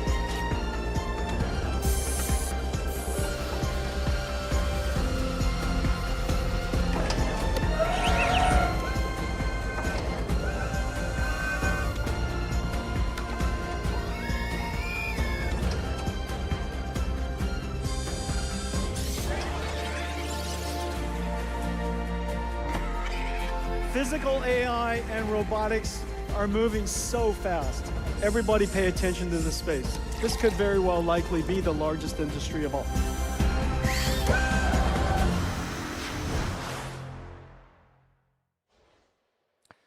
The physical world is becoming programmable, and this fusion of intelligence and industry is creating new types of factories, new jobs, and a more resilient manufacturing base.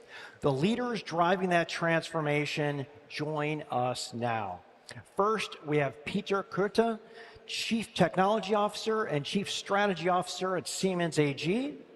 We have Young Liu, Chairman and CEO at Foxconn. We have Brett Adcock, founder and CEO, Figure AI. And we have Aki Jain, president and CTO, Palantir US Government. So, great to see everybody here. So, Young, I want to ask you the first question. First of all, my relationship with Foxconn goes back to 1995. And I don't know if they call that experienced or old. But you are one of the biggest manufacturers for all precision goods, from smartphones to hyperscaler data center equipment and pretty much everything in between. Talk to me how AI and robotics is transforming what Foxconn does. Okay, first of all, thank you for having me here. This is a very great event for technology companies these days. You know, Foxconn is the largest manufacturer in the ICT industry. And we used to be very much labor intensive. And then we transformed it to automation intensive. With new generative AI technologies, we think the AI intensive manufacturing is coming. And with this new technology, this is new and disruptive, we'll have to work with industrial leaders or technology leaders like NVIDIA, Siemens, and the friends at this table together, to be able to catch up and apply the new technologies to our manufacturing facilities. And currently, we are building up factories, here in the States, in Ohio, Texas, Wisconsin, and California. And we think, the AI era is coming. And I call this Industrial 5.0. That's excellent. Peter, your company is known for being in all of the connective tissue inside of manufacturing. And I'm curious, how is AI making manufacturing in the United States more competitive? Because that's a big talk, particularly here in Washington, D.C. And quite frankly, it has a lot to do with, and Brad pointed this out in an earlier segment, even national security. Right. So we believe that AI really will be a key driver for the establishment of manufacturing yet again in the United States, which is going to be smarter. So we think of it as more of an AI native factories that we want to build. So it starts with the sensors, right? I mean, the sensors that you all carry and that we all carry, we love the data. And because we got so many sensors now everywhere, humans cannot make sense out of this anymore. So therefore, you need to automate that. And so as we build now factories, we build them always twice. We build them first in the digital world, and we optimize them, and we see how you place the machines, how the material will be flowing, how humans will be interacting with machines. And then we optimize them over and over and over again until we finalize, think, this is great. Then we build the real thing, so with the real factory, but still you got the real one and the digital one, and they talk to each other. So whenever you have like a supply chain glitches that we used to have, remember the semiconductor shortages, you actually can go to your digital model and you can look at it and say, what if actually this part is missing? What will the implication on, of course, on the shop floor? And that gives you unprecedented speed, it gives you unprecedented productivity, and of course, sustainability and energy efficiency. And I think this is vital as we think about the next generation of manufacturing blueprints here in the United States, which is very labor constrained because we don't find enough people to fill all the factories. We have to automate that, and Siemens is a key part of bringing manufacturing back to the United States. Makes sense. Hey, Brett, a lot of people talk about Tesla and Optimus, and what they may not know is that Figure AI has emerged as a startup from a small startup to a real leader in humanoid robotics. We heard you earlier this morning jamming with Jensen about the things you're doing with NVIDIA to put you at the front of that pack. Tell us a little bit about Figure, where you are, and how the relationship with NVIDIA is so potent in really launching you into a leadership position here. Figure is trying to basically build humanoid robots that can do everything a human can. you can't code your way out of that problem. Mathematically, we have like 40 different joints in the robot that can ultimately be in, I mean, every joint it's a motor, can move like 360 degrees. So you basically have 360 to the power of 40 equals the number of states the robot could possibly, like the basic body positions. Yes. It's like more than atoms in the universe. So it's just, you have to solve this with neural nets. And so for us, we have this like kind of phrase we use where we're trying to give AI a body and to do everything a human can. So that means everything from pre-training, like we have to basically build like large-scale data collection efforts of human-like data to do training. We use NVIDIA there. And then that means at test time, when we're running policies on robot, we're doing inference on NVIDIA GPUs on robot without any network connection. So we can basically run robots in full end-to-end situations like doing work without any network, outside network. So for us, we think of ourselves like an AI business. We happen to be building like these physical agents that are out in the world, like similar to web agents. We're basically just like in the physical world touching things. And NVIDIA has been a very significant partner and investor of ours, and I think they will be significant in the future as well. And you guys today, just give people a sense as to where you are.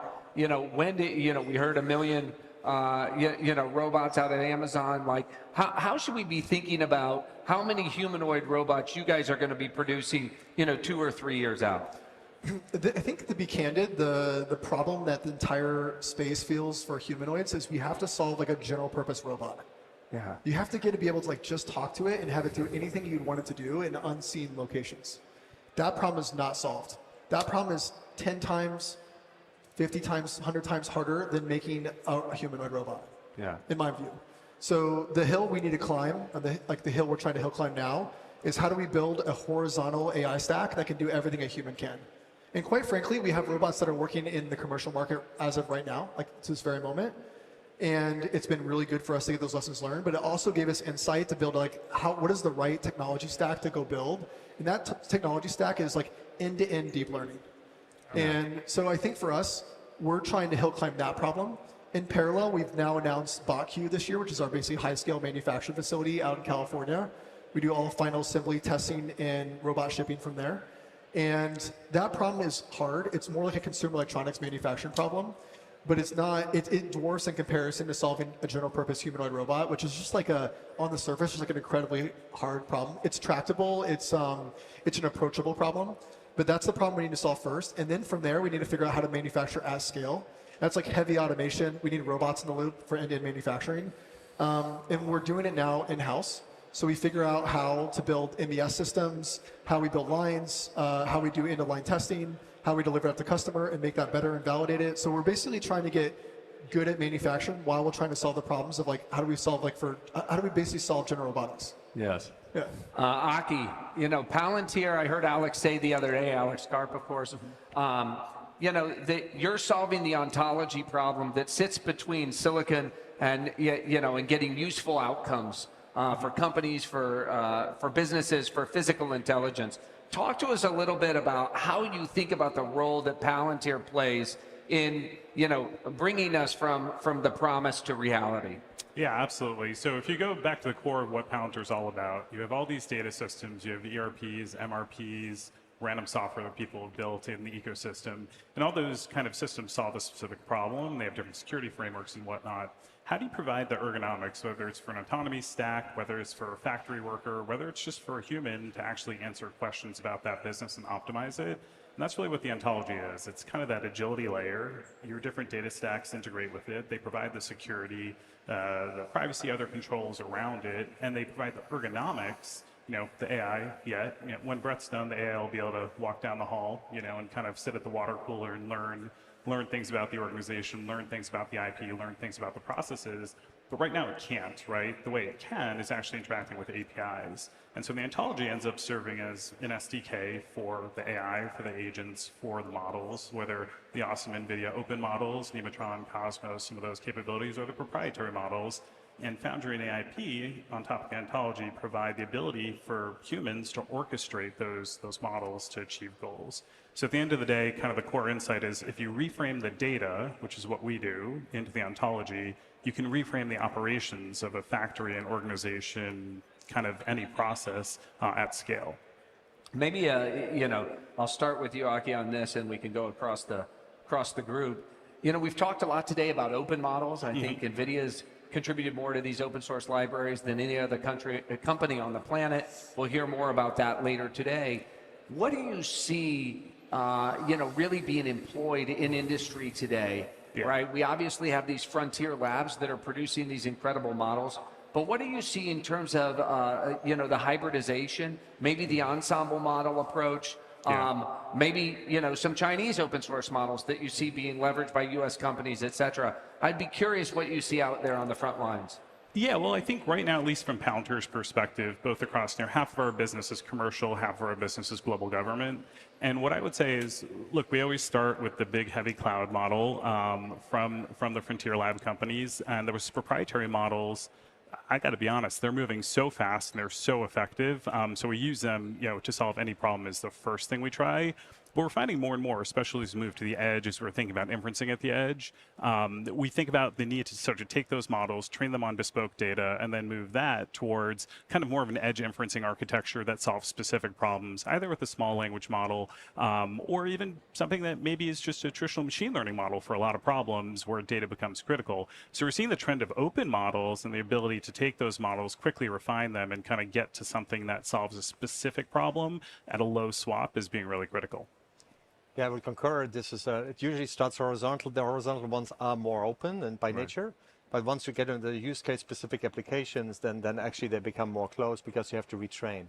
So as an example, we are doing a model that helps to machine programming. Right? In the US, we're going to miss 2 million people by 2030, and we don't find the people that are skilled to do that. Yeah. So to program a machine is a very specific code, and so we take a general language model, and so a large language model to apply it, but then we do all the racks, all the training, retraining of it in order to make this work, and then we are held liable for actually really that this works. So therefore, you need to close it to some extent that you get a little bit of a control over what the quality and the results are. Yeah. Another line of question I'm interested in, we, again, back to this question about the global AI race and the reindustrialization of America. You all have a role you're playing in that reindustrialization. Foxconn has made some major announcements about investments it's making in the United States and frankly, about data centers that you're building in partnership, with NVIDIA around the world. Talk to us a little bit about how you see your role in the reindustrialization of America. Yeah, based on our experience in terms of the level of AI intelligence for the manufacturing, and we found there are 3 levels of intelligence. Level 1 is for the simple and fixed operations. Level 2 is for simple but flexible operations. Level 3 is for simple but complicated but flexible operations. Right. Now, with these 3 levels of intelligence, it requires large compute power to do the training and the inferencing. And with that, that's why we're building a lot of AI-related facilities in the States, as I mentioned, from Ohio to Texas to Wisconsin and California, in order to support the demand for this compute power. But besides the compute power that is needed, we also need talented technicians and engineers to apply and to use these technologies. And that's another challenge that we're facing. Yes. That's something that we will have to do together with the government to have education that is steered towards this. Okay. Great point. Brett, I know that, you and Elon are leading the charge on robotics being built in the U.S., right? And obviously China famously has some leads in autonomy and in robotics, et cetera. Handicap for us, if you will, you know, how you're feeling today. What's your level of confidence that we're going to be able to compete effectively on the global stage, both from a capability and a cost perspective in robotics with what's coming out of China? I get this question a lot, and I have a very strong opinion here. Like, I think what really matters today is we see the core, like, horizontal technology stack, both in hardware and software and AI, come together to build, like, general purpose, like, almost like human-like intelligence in the physical world. Like, that's the key unlock. Like, I can't stress that enough. Like, people are looking past that in terms of cost and manufacturability and all this different stuff. We're at a stage now where we got to go build, like, synthetic humans. And it's it's incredibly hard. And I think what we are proud about at Figure is we've been able now to show these, like, real, like, pockets of, like, long horizon intelligence done with neural nets. I think the shortcomings are that we couldn't put them into a house that's unseen today and do, like, hours and hours and hours of work. We want to get there. We think we will get there. But we've seen all the ingredients of the puzzle pieces to be able to show that that is going to happen. I think we've been leading that globally. I think if you're going to say, like, okay, here's a robot now out in the real world that needs to run all day with like low human intervention rates, like low faults, like we've been able to show that both in the commercial market and the work we've done in house.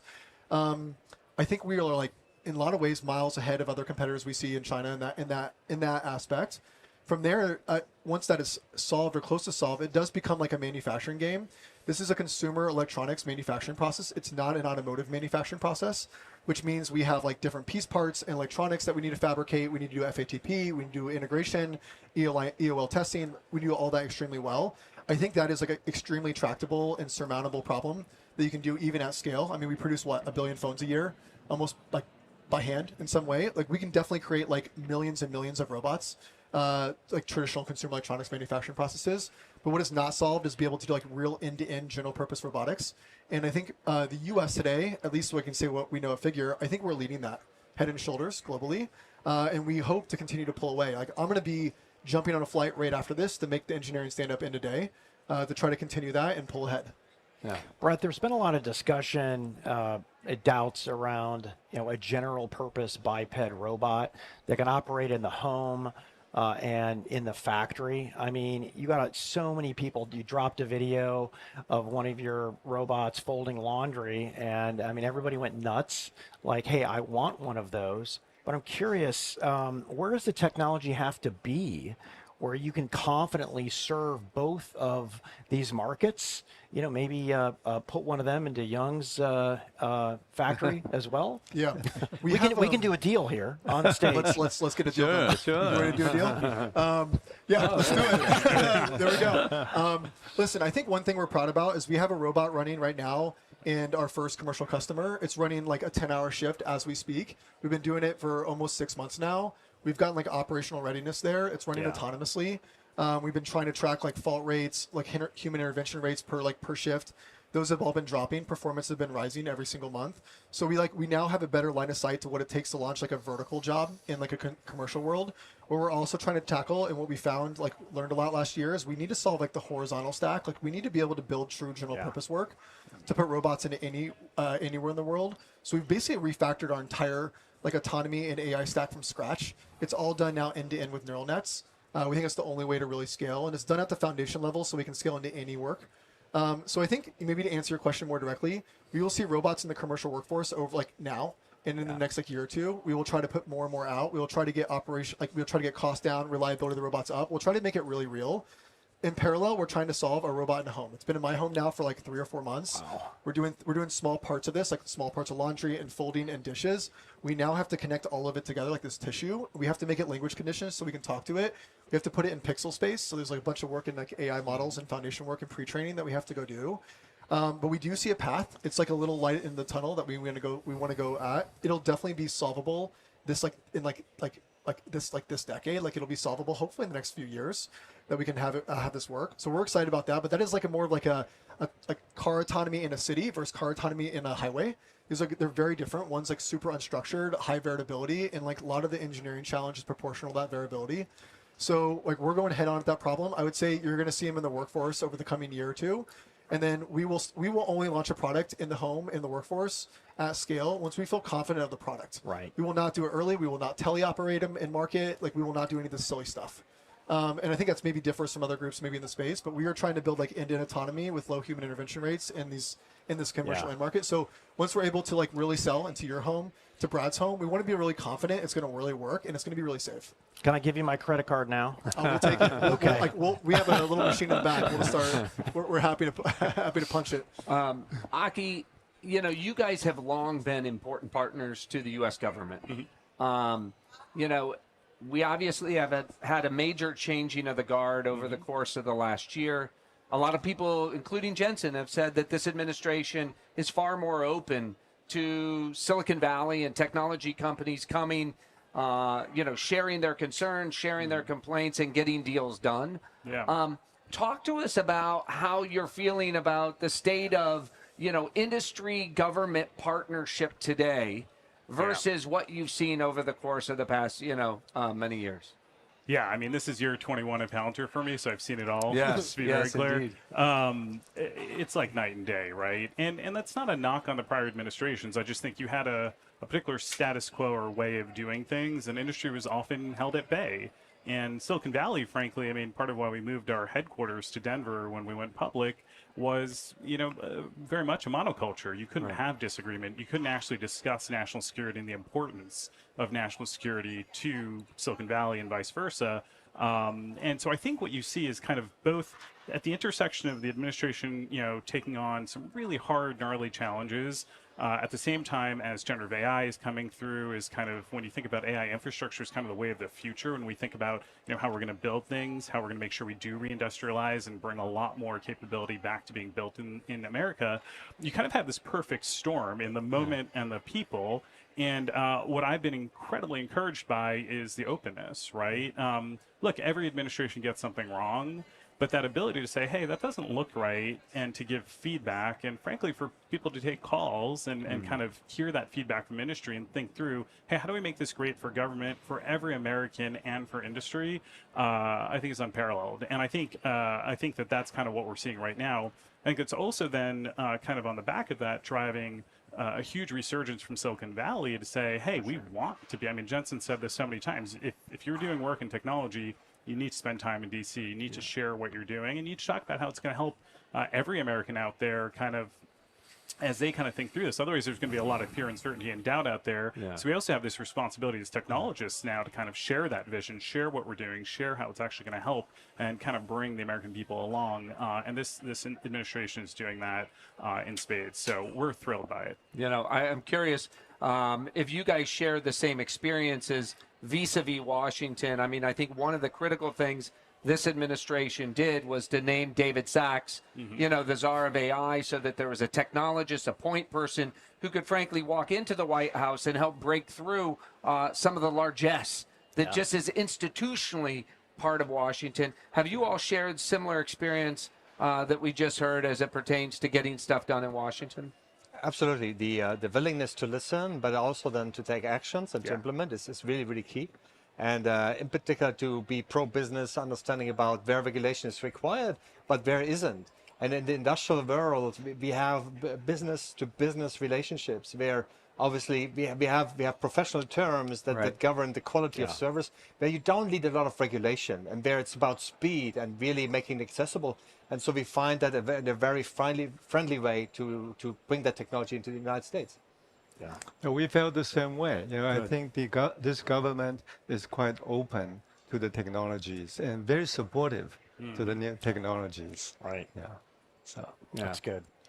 So, Peter, Young, Brett, Aki, I want to thank you for coming on here. We saved the best for last, and you guys were awesome. Thank you so much.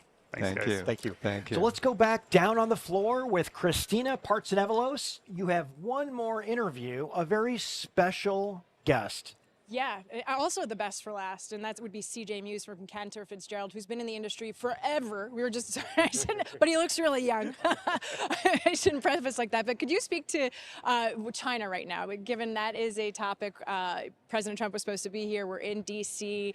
Some people say the market's moved on Monday with the NASDAQ really climbing because, there's maybe some positive outcome given Trump's comments over the weekend that, something may be worked out. So how are you looking at it from a chip analyst perspective and how to read that for the market going forward? Yeah, absolutely. And Christina, thank you for having me first. But I would say China's a very important market, and we don't want to cede that to local competitors inside China. And so I do think that there is a deal as part of the grand bargain where NVIDIA will be able to ship, as well as AMD, into China. And so I would assume the deal on Thursday, President Trump, President Xi will include the ability to ship GPUs. And so Jensen's hopping on a plane after GTC, and I would imagine that will be an announcement that we hear on Thursday. That's pretty big. So you're telling our audience that you're expecting a positive outcome, which do you think it's actually priced into a lot of these names then? I don't. I think, China's a very large market. You're talking $15+ billion, and I think that opens up. So, no, not priced in at all. And that helps both NVIDIA as and well AMD. as AMD, yes. Okay, so that is good news for those that are watching and, figuring out which stocks to buy. And we're going to talk about just Washington and we're here, right? And this involves a lot of collaboration between policy leaders, really getting the president on board, the White House, the administration, which we know they already are, given all the initiatives thus far. But when you have these headlines from OpenAI or NVIDIA or AMD, Intel, et cetera, they're building, they're collaborating, and yet you still need to bypass the red tape. You need to build in the ground. You need to find the power. Are you worried that perhaps the market is reacting too positively to news that these outcomes won't happen for another 10 years or so? Too positive, no. But I do think that we are now in the realm where, AI is now part of infrastructure. And that requires long-term planning, and that requires DC to get heavily involved. And so I think that there's a great reason why Jensen and team and NVIDIA are here in Washington, DC.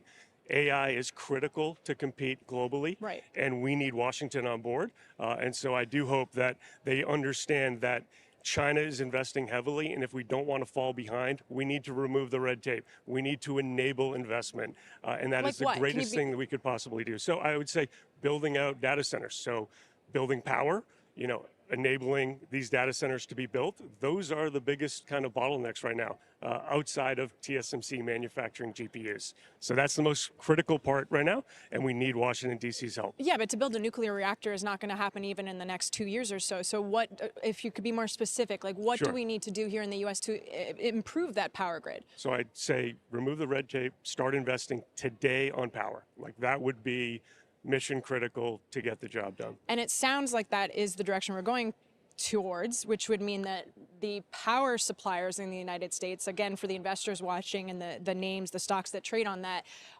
there's still ample opportunity for growth, right? So is that, I know you focus on chips, but this could be really bullish for Possibly. power. I'm not sure what's priced into those stocks. Then let's go back to NVIDIA really quickly. Just, you have earnings coming up. Is there anything major that you're expecting from the earnings report? I know we're a few years, and you haven't written your look ahead yet, your preview, I should say, but what would you be looking for? I think what's most important really is that NVIDIA is sold out not only 2025, they're sold out 2026. So they have perfect line of sight to what they're going to do. And, at a very high level, we think they can do $8 of earnings next year. Street's at $6.50. If we're right, this stock is way too cheap, and it's going to push higher. Do you benefit if you're right? Something like that? That's I wish. No, I'm just curious how it works behind the scenes. Like, do you get a big bonus if you're that much higher and you're right? But maybe that's an offline comment, not for the public. On that note, CJ Muse, thank you so much, guys. Back over to you. Thanks for having me. So, Patrick, what were some of your big takeaways from today?